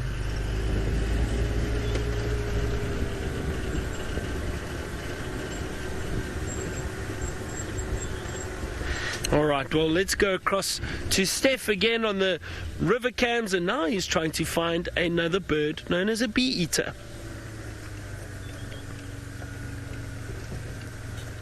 I've been sucked into Byron's black hole of birding, and I'm having quite a lot of fun, actually. I'd hate to admit it to him, though, but I am having quite a lot of fun. These midges, which are erupting from this river, are creating a bird frenzy at the moment, and we have a little bee-eater that was sitting here on these branches, busy hawking these midges. Ah, there we go, found him again. Okay, there. Oh, where did you go? So that green bush in the center of your picture now had a little bee-eater in it that was busy. It might be on the right-hand side of it. There we go, right-hand side of your screen. There, in the center of the screen, there's a little bee-eater. I know the quality is horrendous at the moment. Whoops, let's see if he comes back. There we go. So there you go, little bee-eater. And that behavior that you're seeing of catching one of these midges and then returning to the same perch, which it's only managed to do once now and not 2 or 3 times, is called hawking. And what they're catching is an insect that erupts in such multitudes as to cause clouds. And although we can't see it on this particular shot, what we can go and do is go back to main north camera and go and have a look at them. They're slowly dispersing. Oh, hang on, wait. Before we do that, let's go to, if you don't mind, Alice main south before our lions disappear. They've just gotten mobile now, and you can see these midges in the foreground there. And that is about that for Paradise Pride. That's what happens every now and again. I'm sorry about that, everybody, but that is about that. Have a look at the clouds of insects. This is astounding. Wow. So these midges obviously come out. I mean, they do come out at specific times of year. I'm not a fisherman. Brent would be able to tell you a little bit more about exactly the dynamics of these midges. But they come out at specific times of year when conditions are great. And then they just last enough time to mate with one another, lay some eggs, and then they die. They've literally got an adult lifespan of a couple of hours, not even. With, I think, males erupting first and then females. And in multitudes that defy the imagination. I mean, they are uncountable here. We can just see them because it's against the dark background, but that is amazing. Imagine trying to camp out in that. Ugh. That is incredible, eh? Why don't we go and see Main North, where we have a bit of a broader outlook on it. Just have a look at all of those. Wow. That is insane. I don't know much more about midges than I've just told you right now. I do know that fish feed on them to a point where trying to fish with a lure in this type of environment is near impossible because the fish are just absolutely struck dumb by the amount of food around you. I mean, just have a look at that. Now, I wonder how high they go. I've just now going to go and have a look at some images that I found on Google Images about the midges above Lake Victoria, and they look like tornadoes. They look like dust devils out on the horizon. Massive clouds that you can see from very high up, and they stretch for hundreds of feet, if not thousands of feet up into the atmosphere. Probably become food for an entire food network or food web. Natural, you say beautiful, but thank goodness for those birds. I must agree with you on that. Can you imagine? Can you imagine trying to sit out there enjoying your gin and tonic in the sunset with these things flying around your head? Jay, you say it looks quite biblical. That's an interesting way of putting it. I must say I agree with you there. It does look like it's a plague proportions there, hey? Let's see if I can switch the focus off and try and fiddle with the focus knob and see if I can get you something a little bit better.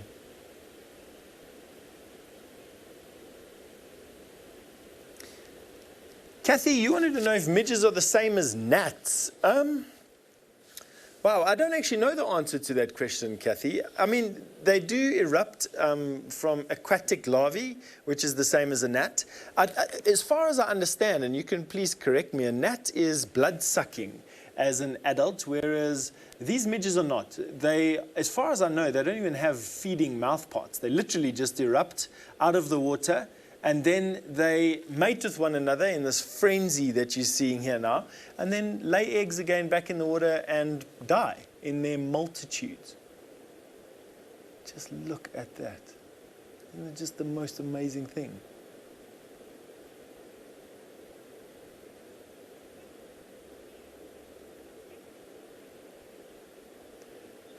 Cage, do you want to know if they fly into one another? I'm actually just having a look there and seeing what I can see now. The ones in the foreground, the ones that I've managed to get into, you know, I suppose not what genre would call focus, but at least that we can see some individuals look like they're meeting up with one another. And it's just because the depth of field is so massive that it looks like chaos, but it does actually look like They're floating around in a circle, probably reacting to pheromones of some sort in the air. Males can obviously distinguish themselves from females, and females have a way of deciding what male is more suitable than another, or must have a way of deciding what male is more suitable than another. And then mating takes place, or fertilization at least anyway. And I don't know if the fertilization would happen of the eggs inside the female's body, or if they will descend to the water, the female then spreading her eggs on the water and the male laying a covering of sperm over that. I don't know enough about midge breeding biology. I'll have to do a little bit of research, man. It just looks amazing, doesn't it?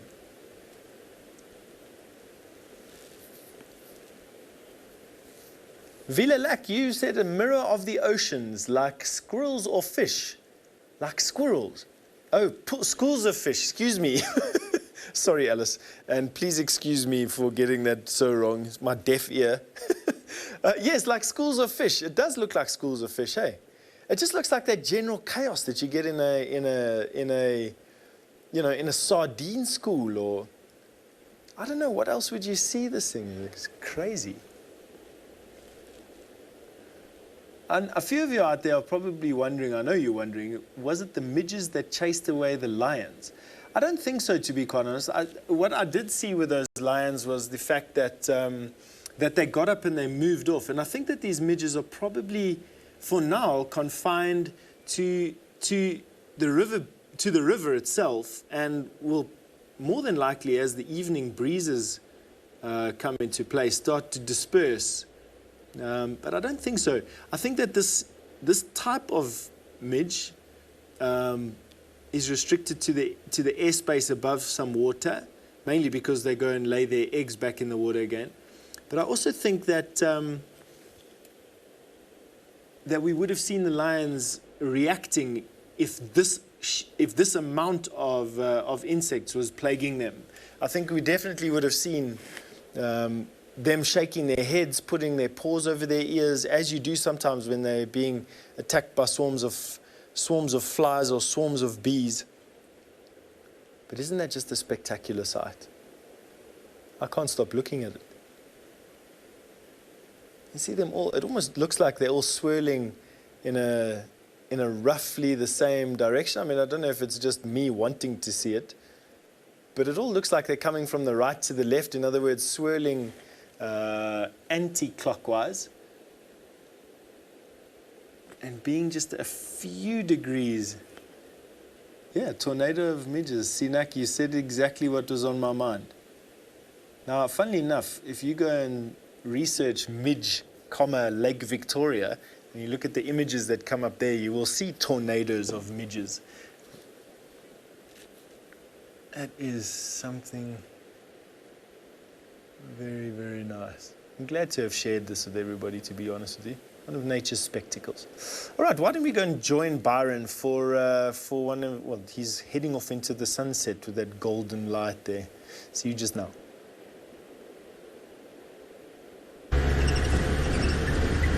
Now, we are trying to get down to Chitra Dam as quickly as possible, because the light at the moment is so beautiful. I don't want to stop now because I'm scared we lose this light. That sun is going to drop very quickly behind the Drakensberg mountain range.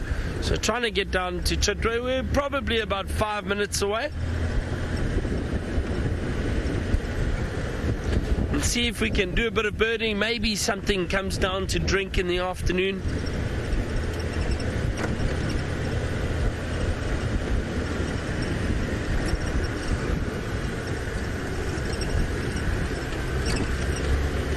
I really enjoyed that elephant sighting. I hope all of you did too.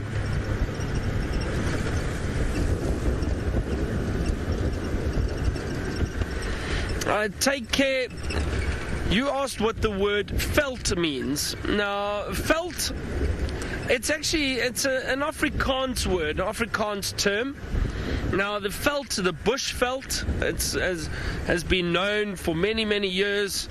The bush veld is this area that we are in now. It's So felt, I suppose a direct translation for felt is field. And that's what the direct translation is. But in this particular instance, it doesn't mean a field. The veld is the open grasslands, the bush vegetation that we see around here. That is basically the definition of the veld. So we're going to the bush veld, we're going to yeah, it's funny. It's almost like there isn't a direct translation for it. The term is just a term that has been used for the vegetation in the area that we are in. It has always been known as the bushveld, but it is a South African term, very much a South African term. But if you had to take the word veld, spelled V-E-L-D, veld, the direct translation would be field, but not in this instance. As I said, it's the vegetation, it's the landscape.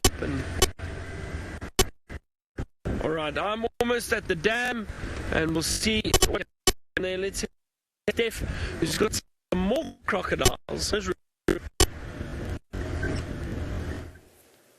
Nice to see Byron just making the most of that sunset and that beautiful light there. This is, I don't actually know what this is, to be quite honest with you. It probably is a piece of wildebeest that has just been lying, rotting for a massive amount of time. And it is being fed upon by, yeah, that is. It's being fed upon by a group of crocodiles.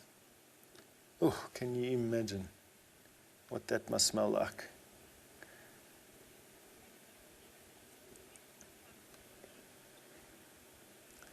Tony, do I think, or from Tony, do I think that crocs are the laziest predators?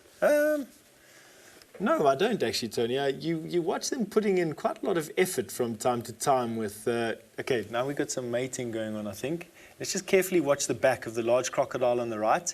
Watch carefully for the sound that they produce when they're trying to seduce a lady. Oh, no, we've got some frozen camera going on. Obviously, as the night comes along, we get these intermittent signals. And of course, because I want to show you mating behavior, we're not seeing it at the moment. Let's see if he does it.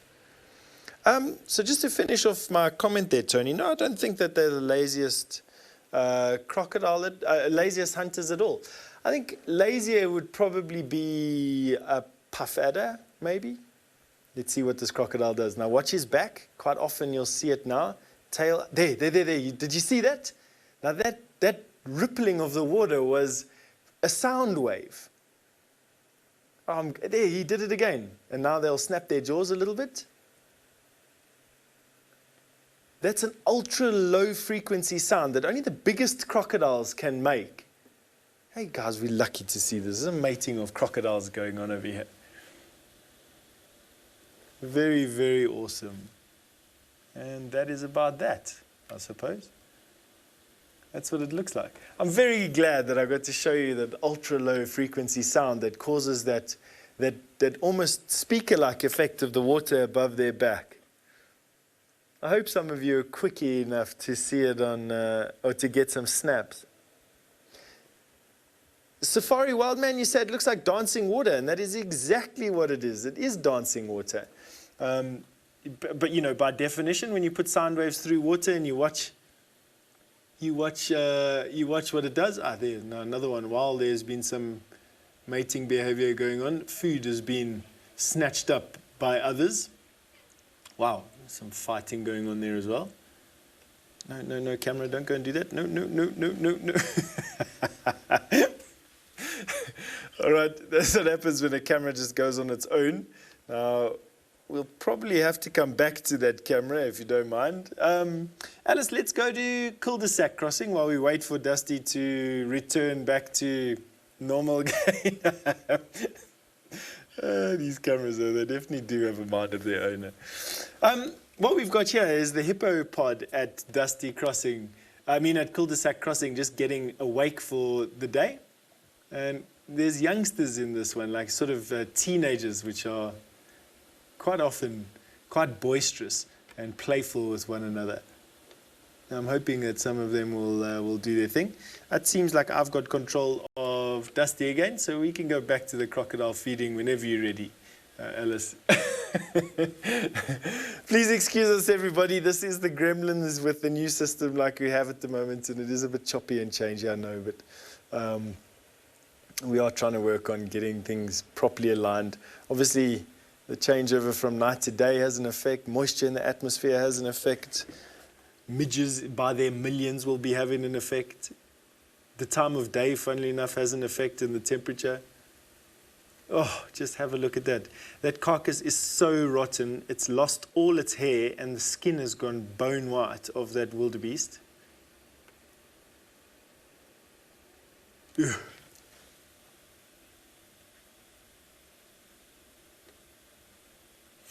Annette, do you want to know what area in Africa we find the most crocodiles? That's a good question. I don't actually know. I'm wanting to say this area. You know, let me put it out there that I think that this area, this Mara River and the Mara Triangle and Maasai Mara has the most crocodiles, let's call it per kilometer of river frontage than anywhere else in Africa. I know that the place that has the most hippo in the world per square or per running kilometer of the river is the South Luangwa in Zambia. But crocodiles, I would say this one, there is a massive amount of crocodiles here. Let's look at this big green-headed giant crocodile just sort of effortlessly put that entire wildebeest's leg in his mouth. Excuse the jumpy picture, everybody. That is just this time of the evening, unfortunately, has an effect on our cameras. And every now and again we get these good shots like you're having a look at there. I think this big crocodile put the leg in its mouth and is now reversing away from it. Byron has got a new bird for you, so off you go, because I think this is number 99. It must be close to 100 at least anyway. Quickly. No. Too soon to panic. Look, everyone. A pied kingfisher, number 99 on our list. And it just caught a fish. Watch how it's knocking it. So it kills the fish that way. And then what often happens is the fish might stiffen and makes it a bit difficult for the kingfisher to eat it. And it knocks it a few times and it should swallow it whole. But look how it knocks the fish against the tree. Are we down at Chitwa Dam? So that is a wonderful surprise. A pied kingfisher, 99. That is wonderful. But what a great sighting for number 99. See the pied kingfisher feeding.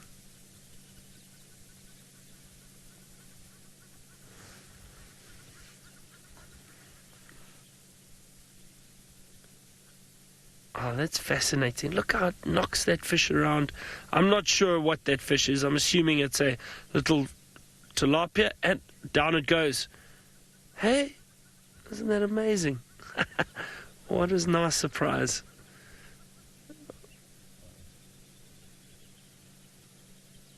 Oh, that was great. We saw the giant kingfisher this morning, and then the pied kingfisher this afternoon. That is really exciting. That is... I'm so happy. Now we've had the brown-hooded kingfisher, the pied kingfisher, and the giant kingfisher. So for this time of year, that's really great. I'm looking around, scanning to see if there's anything else. There we go. Can you believe it? One more away. One more from 100. Will we get it this evening or now? We will, because there's another bird we don't have. At the water's edge. Just hold on, Megs. And the water's... Where? Which edge? Sorry, just over there. A little bit to the left. Keep going left. Keep going left. Black crake. See those bright red legs, yellow beak? 100. Yay!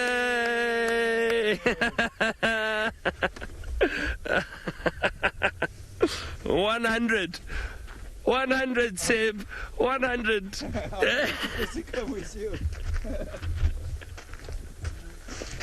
You got to dance with me, buddy. 100. 100. 100. High five. Well done, buddy. Well done.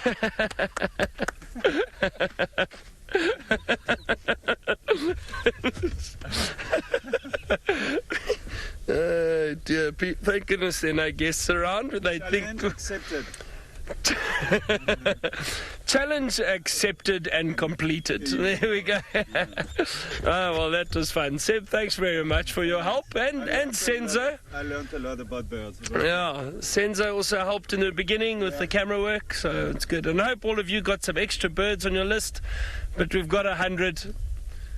So that's awesome. Hey, who thought we'd get there? That is awesome. I'm very, very happy. 100 birds in a week. It's been seven days, I think, a week. So that's great. Awesome stuff. I think, what is the time? I think we might start heading back towards Djuma, I think. From here, what I'm going to do is just turn around on the dam wall, rather, because maybe we get a nice view of those hippo. Maybe there's some activity. Can I turn here? I should be able to make it around here. Let me know how close I am to the edge there, Sam. I think...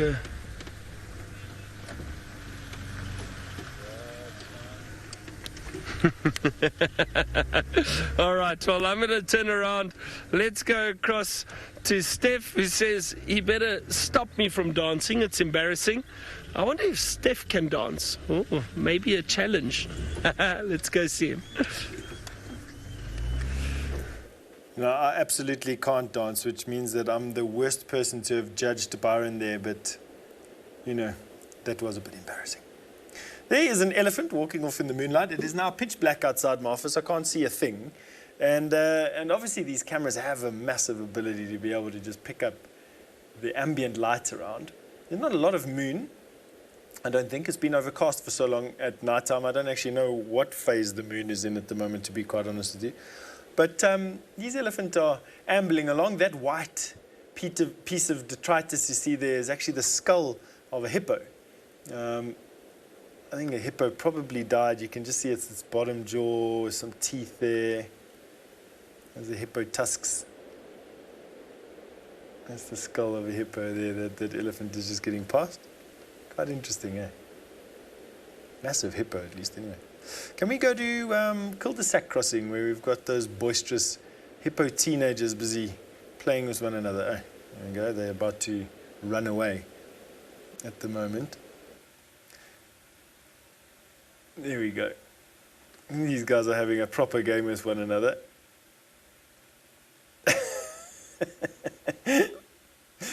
How awesome was that? I tell you, they can move in the water. It's incredible. What makes you think about these guys? You know, what the full-grown hippo is capable of. Every now and again, you see them run into the water as if slicing, you know, a hot knife through butter. You don't realize how fast they are and how, sort of, you know, agile they are for such robust, round things.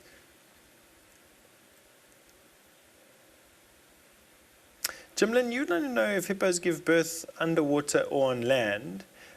They give birth on land, and the young hippo will stay on land for a couple of hours to a couple of days, depending on the mom, before being taken back into the water. But it's not long after birth that you actually see these young hippo in the water. And at birth, they can already hold their breath for like 30, 40 seconds. Which is actually a massive feat, considering that if you try to hold your breath for 30 seconds right now, you know, unless you were trained for that sort of thing, it's actually quite difficult to do. Although Jean-Andre does tell me that it's not actually that difficult to do and that anyone can hold their breath for 30 or 40 seconds if you can just overcome your body's natural sort of want to breathe.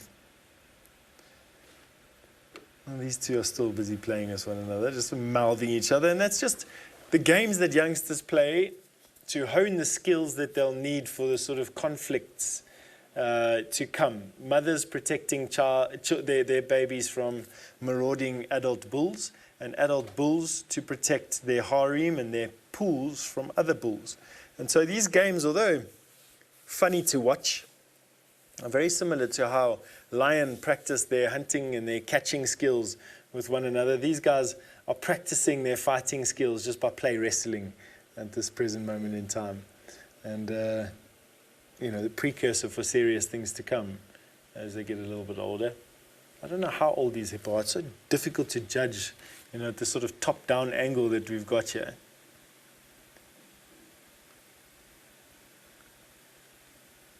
I've almost entirely lost the light now to these cameras.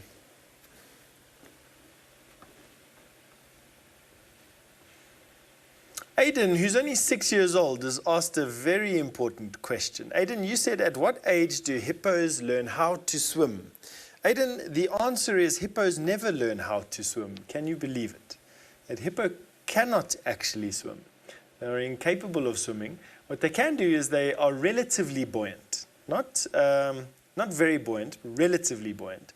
But they're actually porpoise. They jump up and down, and they can go down to the bottom of the pool, and they can, for short distances, carry themselves across really deep water, but they cannot actually swim.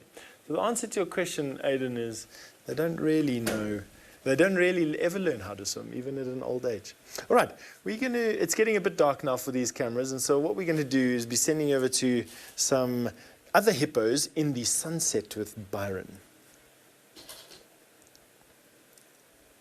Copy. Now, after all that excitement, we've just come to enjoy some of the hippo and see if they're active this time of the evening. Sometimes, listen, they're making some sounds.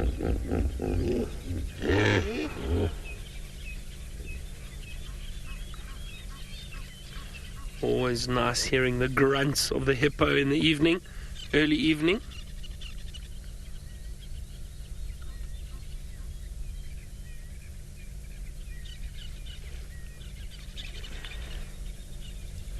There's some bats flying around us too. I can't see what species of bat, and it'll probably be very difficult to get them on camera, but I can hear their chattering, that echolocation that the bats use.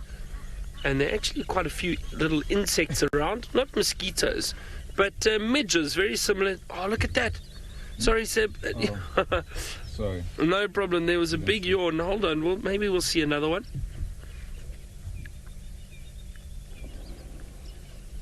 As I said, this time of the afternoon, or late afternoon, early evening, you sometimes get these hippo being quite active. Oh, look, there looks like a young one.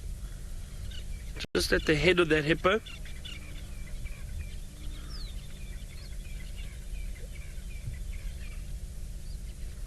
A lot of scratches. And look at that, how these hippo scratches on their bodies from fighting. As I was saying, there are a lot of midges around at the moment. There are little insects flying around that these bats are catching. There's so many bats. Wow, I haven't seen this many bats flying around for quite some time.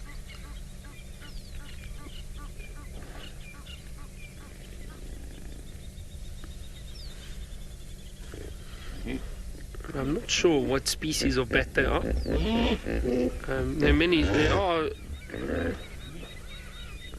are a few different bats around, a few different species. I think these might be the epauletted bats. I think epauletted bats. I'm not sure, but I don't know. You'd have to actually catch one of the bats to identify them.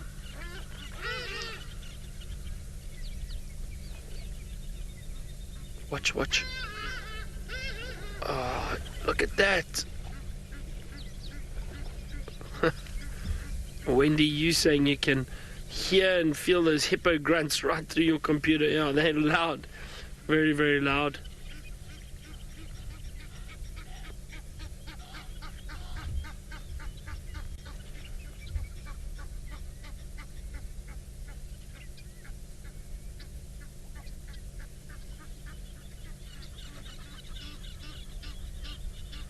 Watch another yawn.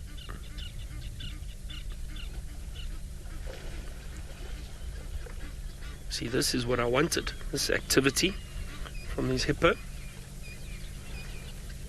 I start getting a bit playful this time of the evening.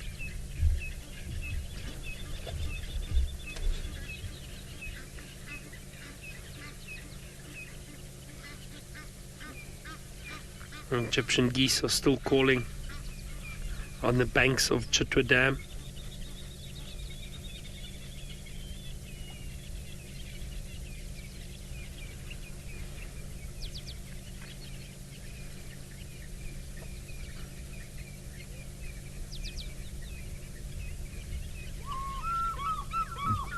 And the fish eagle.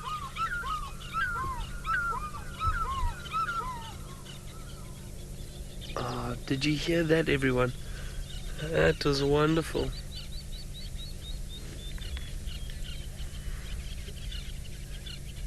Harry, you asked if the hippos are nocturnal. Well, Harry, to an extent they are, because hippos leave the water during the evening to go off and feed. They'll look for grass and feed at night, and then return back to the water a few hours later. So a little bit of both. I mean, they are active during the day, but they stay in the water, but at night is when they go off to feed. So I wouldn't necessarily say well, I suppose no, to an extent, Harry, they're nocturnal, or they're active at night. But we see them during the day too, I think. Being nocturnal is usually when we see the animals mostly active at night. You can still see the hippos active during the day and they call, but in terms of them going and looking for food, it's done mainly at night.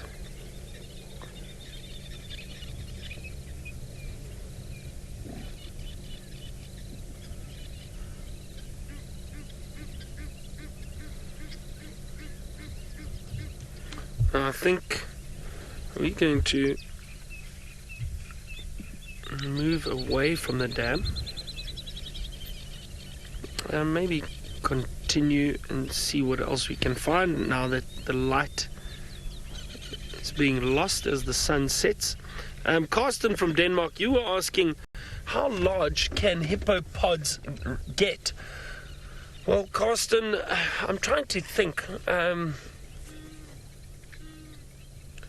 I think I've seen pods of about 15 to 20 hippo in this area, in the Sabi Sands. But some pods can get much larger up in, I think especially East Africa when the water starts drying out. Sorry, there's a big bird flying. Oh, that's a goose. Carsten, I think up in East Africa, in the rivers there, you'll probably get much bigger pods of hippo. Especially when the rivers start drying up, the pods have to congregate into areas. So you'll see huge amounts of hippo together in the dry season. I'm not exactly sure of the numbers, though, or what the numbers can reach. But, sorry, I just heard something behind me. I just want to have a look at something quickly.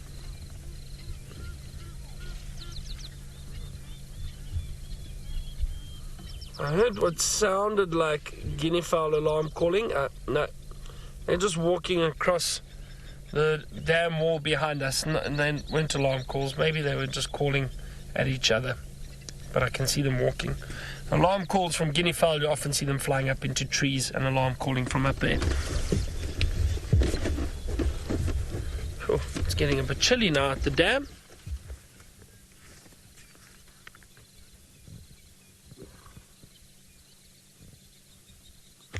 Now, a lot of you are hoping to see bats.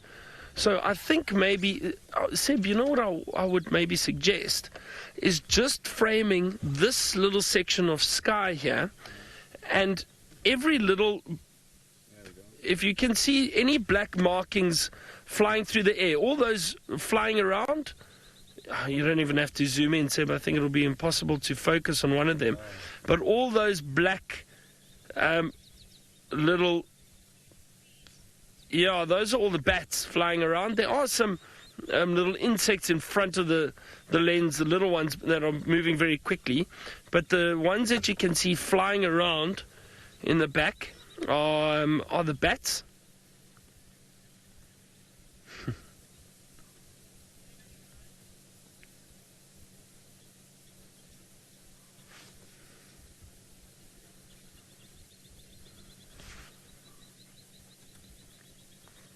So there we go. Those are the bats. That's the best we can probably do for the bats.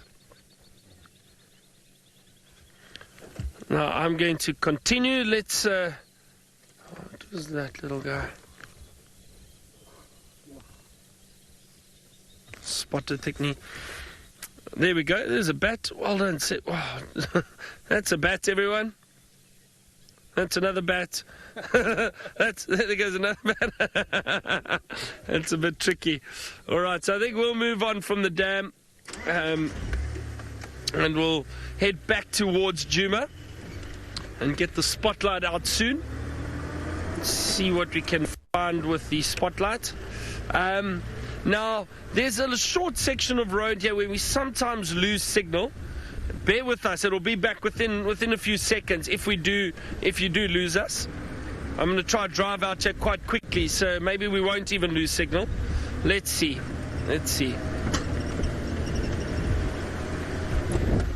Oh. Insect just flew into my eye. That's not ideal.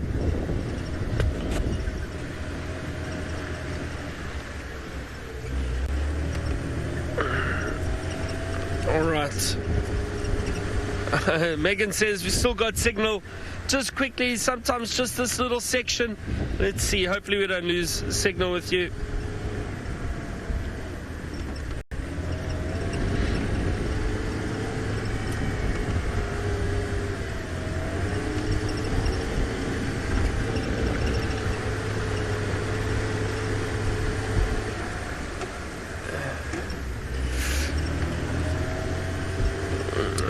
Well, it looks like we're lucky. Don't think you've lost us. That's good. That was lucky. So the gremlins have been fought off at Djuma for the meantime. Technical issues. So that's going to sort that. And that's the river cams. It's too dotty.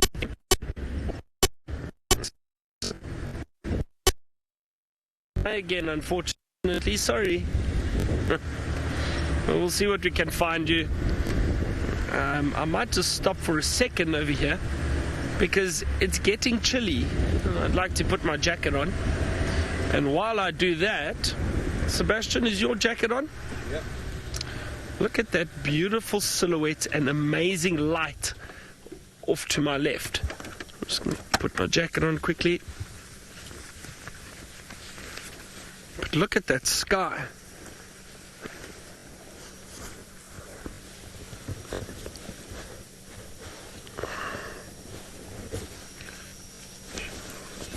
That is really, really magnificent. Stunning.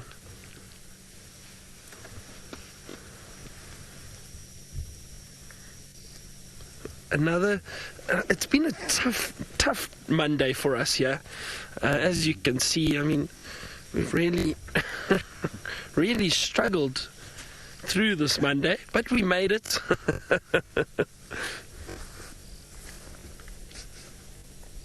That's very beautiful.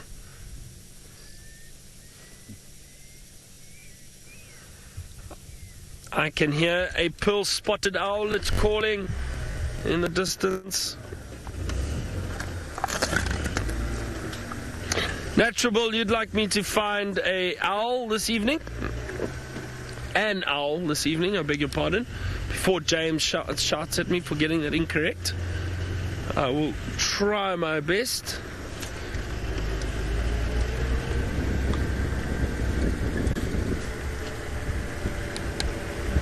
David, you asked if owls hunt bats. There are some species of owls, yes, that do hunt bats. They do. I think some people stop for drinks over there, for their sundowners. So David, yeah, there are some species of owls that hunt bats. I'm just trying to think now.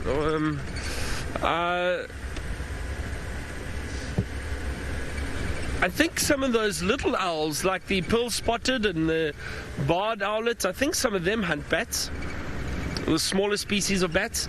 And I think the birds like the spotted eagle owl and the giant eagle owl, they possibly could hunt larger bat species.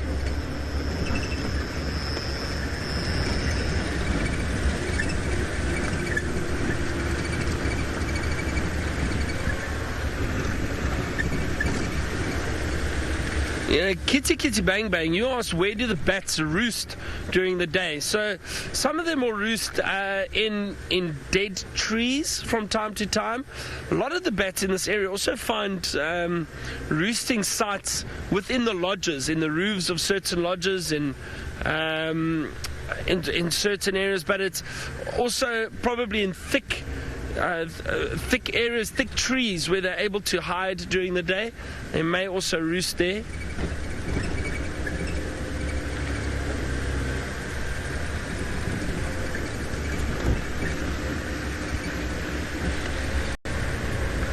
Wouldn't it be nice to find a leopard now on the way back to camp, back towards camp?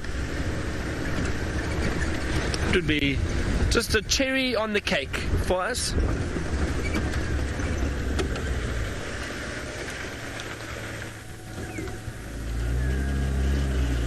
Now, I think we've been fooled. We have indeed. I heard a whistle, but it sounded like a pearl-spotted owl, but it's not. It's a little fork-tailed drongo, and it's sitting... Where is he? He's sitting somewhere. Oh, there he is. There he is. I'm not going to shine the light on him for too long, but he was whistling like a pearl-spotted owl. They mimic the owls. There it is. I'm going to take the light off of him. But he mimics the owl, the pearl-spotted owl.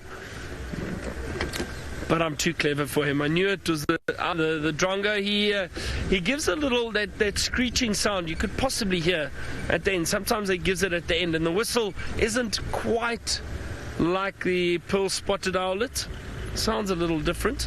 But a lot of people get caught out. I've been caught out before. Go, oh, there's an owl, and you have a look around, and it's the drongo mimicking the owl.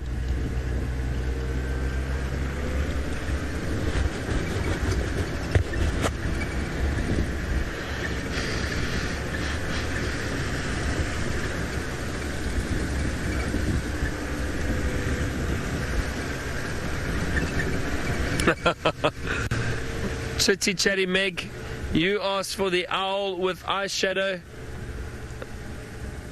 Meg, I've tried to find that owl. I can't find him anywhere.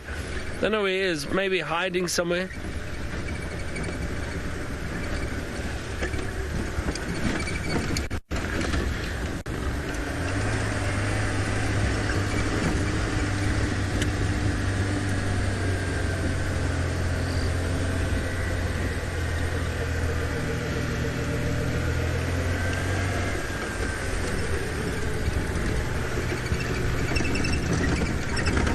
See if we can find anything down here.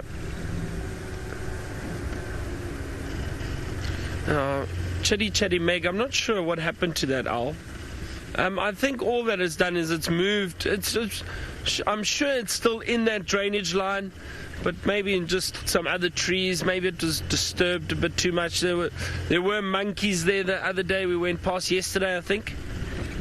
Yesterday or this morning, Seb, I can't remember. These days start blurring into one. The monkeys, we saw the monkeys.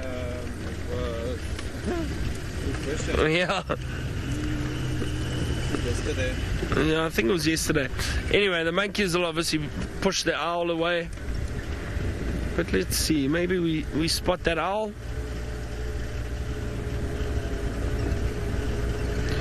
Ekula, you were confused by that comment by Chitty Chatty Meg about the pink eyeshadow.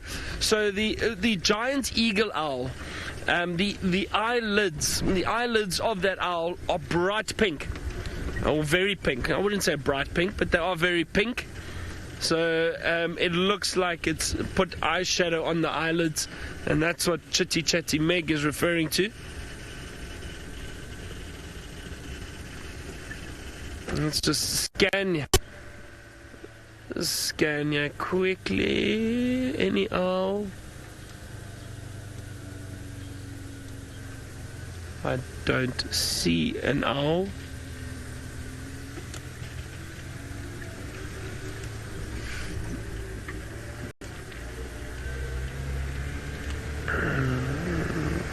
Now I'm hoping that tomorrow morning we wake up and we've got lions calling close to camp.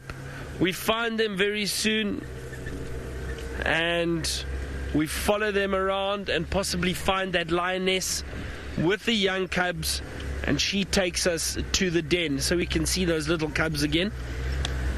That's what I'm hoping for tomorrow morning.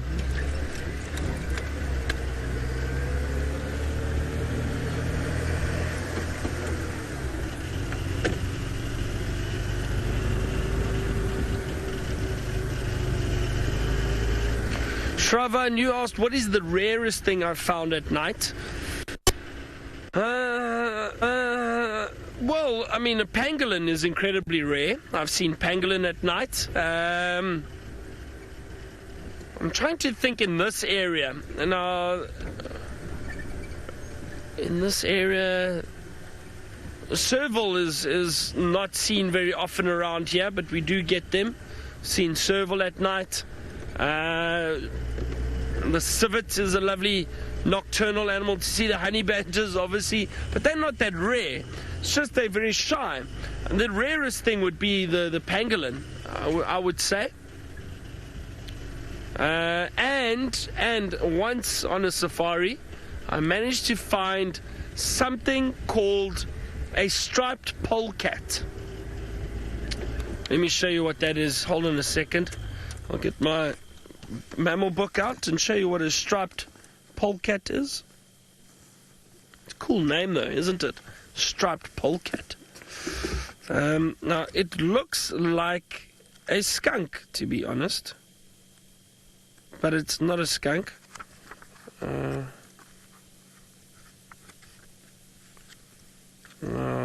on a second. Sorry, I'll find it shortly. Bear with me for 2 seconds. There is a striped polecat.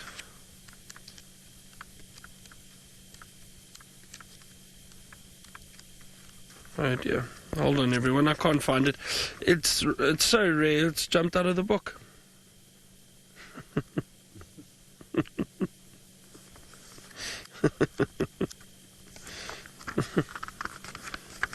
There we go. As I said, it looks like a skunk. Look at that interesting creature. The striped polecat. It is not a skunk,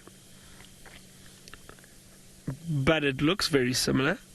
The striped polecat. Strictly nocturnal. This is one of those animals that are strictly nocturnal. They do occur all over actually most parts of southern Africa, but you very seldom see them. I've only seen two. One was a brief glimpse and the other one was a bit of a better view. It does have a foul smelling scent that it will spray when it feels threatened, much like a skunk. So it does secrete a scent that is very foul smelling as a defense mechanism. But that's probably one of the rarest things I've seen. Striped polecat. Seb, have you ever seen one? No. Yeah, I don't know many people that have seen a striped polecat. They're very rare and very secretive.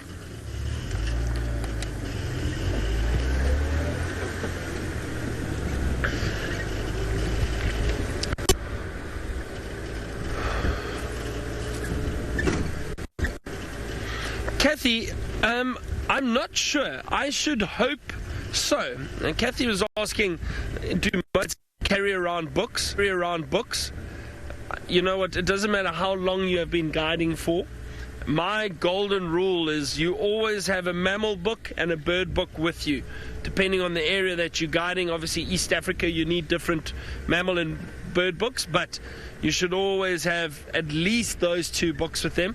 I've also got the tracking book with me that I carry with me. Obviously, I can't carry an entire library with me, but I've got many, many books at home of everything from trees to grasses to stars, scorpions, frogs, snakes, birds. I think I've got 5 or 6 bird books, everyone, because they're all different. I've also got mammal books. I've got What else? There's a tree, also 2 or 3 different tree books. So you start collecting the books, obviously the more time that you guide for, spend out in the bush. But I do think it's very important for a guide to have books with him. And if he doesn't, let me know, and I will sort that guide out.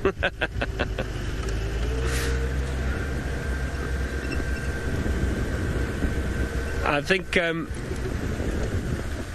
it's also with the birding now, the app that I use it for Safari Live because it's nice to hear the calls, and that will allow you to listen to the calls and play the calls for you. The pictures are really nice, but I always carry a bird book with me, and when I've got guests, it's nice to still take a book out and look through the book and identify the bird. I find the app, especially if you're a beginner, the app is very difficult unless you know what you're looking for. Rather go for a book. A book is easier, it's more user friendly, and a book won't let you down, so I still carry a book with me. Megan says I sound like her dad. Oh dear, maybe it's an age thing, Megan, generation thing.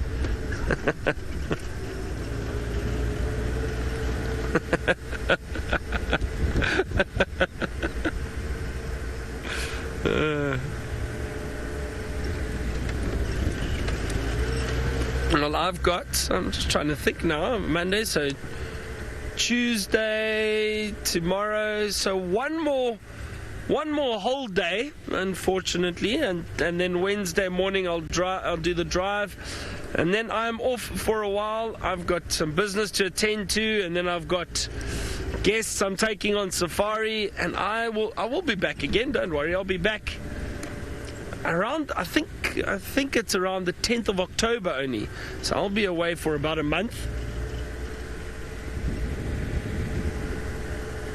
But Tristan and Ellie will be back here, I believe, and then I think James is coming back here in September, I think. I'm not sure. I don't want to make empty promises, so I won't.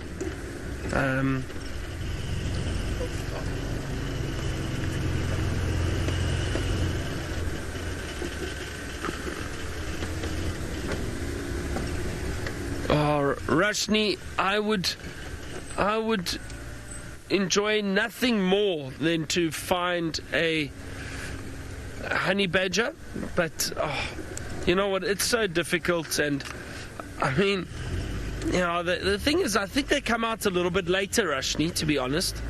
I think they're more active a little bit later in the evening. Very secretive, shy animals too.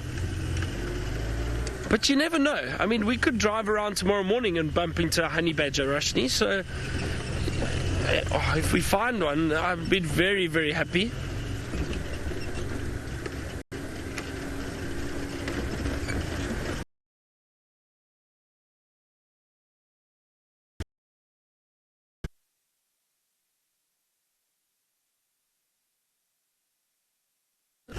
You asked for a scrub hare. You asked, please can I find your scrub hare?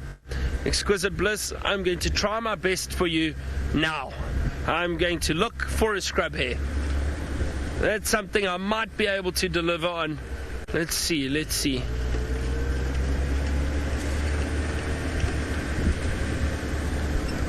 Best I look on the ground and not in the trees. I'm not going to find one in the tree, that's for sure. I'm scanning everywhere though, just in case we spot something.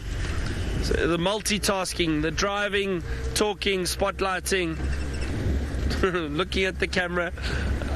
I joked about it in the beginning when I started here.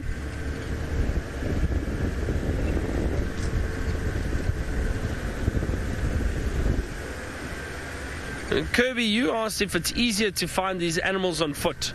Not necessarily, Kirby, because the animals react very differently to us on foot. When we're on foot, we appear as if we are a predator. We're standing upright, we look very different, and animals are more afraid of us than they are of the vehicles. So they tend to move away a lot quicker. You might see tracks and you'll pick up on smaller things on foot, definitely. And Sorry, I got another bug in my eye. I definitely think being on foot is wonderful and it's nice, but it's very difficult to sometimes find some of these animals. Oh no, this bug in my eye is yeah, no, it's affected my vision now. Oh no. Sorry everyone. That's a bit sore. It's okay, let's soldier on until after drive. Then I don't know. See if I can find something though with one eye. Feel like a pirate. One eye and a spotlight. Come on, I need to find a scrub here for exquisite bliss.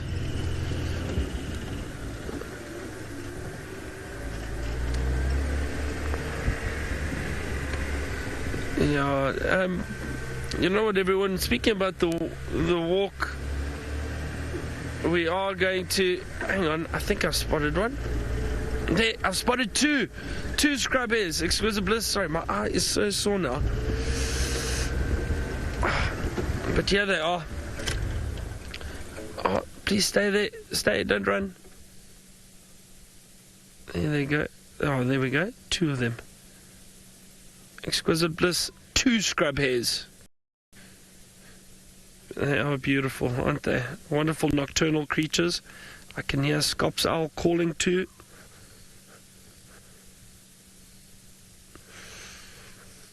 Oh, the bugs.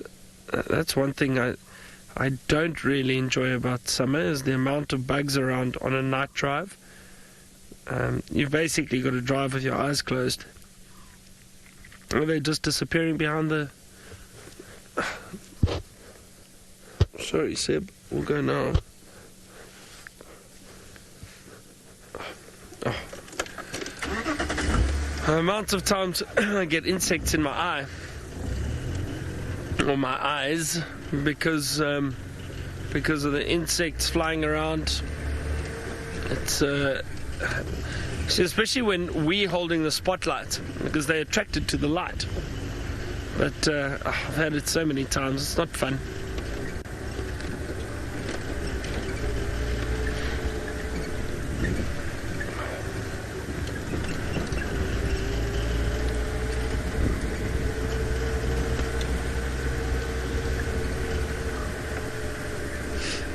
Oh, Cindy, hold on a second, I can hear an owl above us.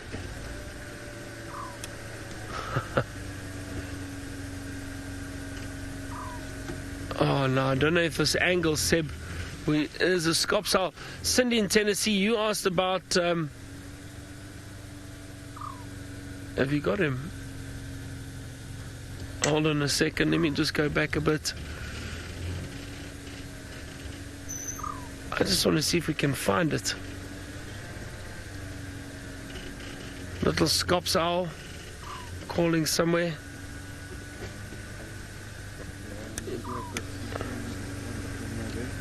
Hold on a second. I think that's it over there, isn't it? There it is. A Scops owl. Then it's calling. Wonderful. Wonderful. I actually thought I saw it, but I can just see a blur at the moment, to be honest. Look at that, beautiful Scops owl. Cindy from Tennessee, sorry, you were asking about the bush babies. We actually saw 2 nights ago. Seb and I had a wonderful bush baby sighting. They are around. Listen to it calling. I'm going to keep quiet for a second.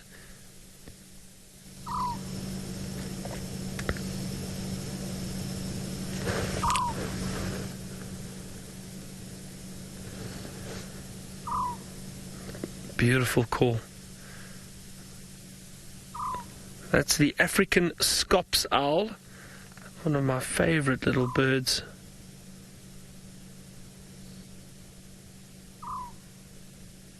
And very, very well camouflaged.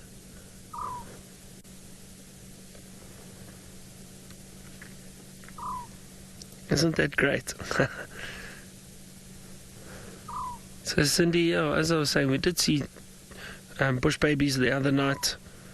We'll see. Maybe, I'm sure we'll try to find some more. But they are still around. This owl is beautiful. This is a really, really lovely little owl. The Scops owl. We have the Scops owl on our list. I wonder.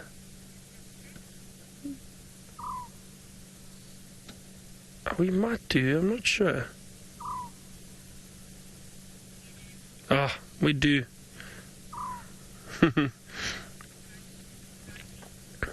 You know, we could always just add to the list 101, 102. You never know. This is so great, seeing that little Scops owl. They're quite territorial, so they sit and call like this for quite some time.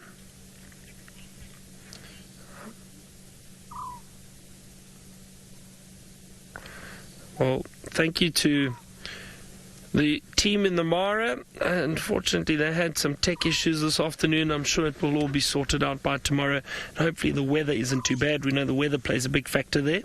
The rain. Thank you very much to the French Connection, Sebastian, for all the camera work also with the birds and that, and for this afternoon. So thanks, Seb. And Megan in final control. Thank you, Megan. And of course, all of you for all the fun and the comments and the questions. It really means a lot to us. And we enjoy it, and I hope you obviously enjoyed the show. And we'll see you all tomorrow morning on Safari Live. So we'll be out again, same time. So enjoy. Good night. Goodbye. We'll see you tomorrow. Bye, everyone.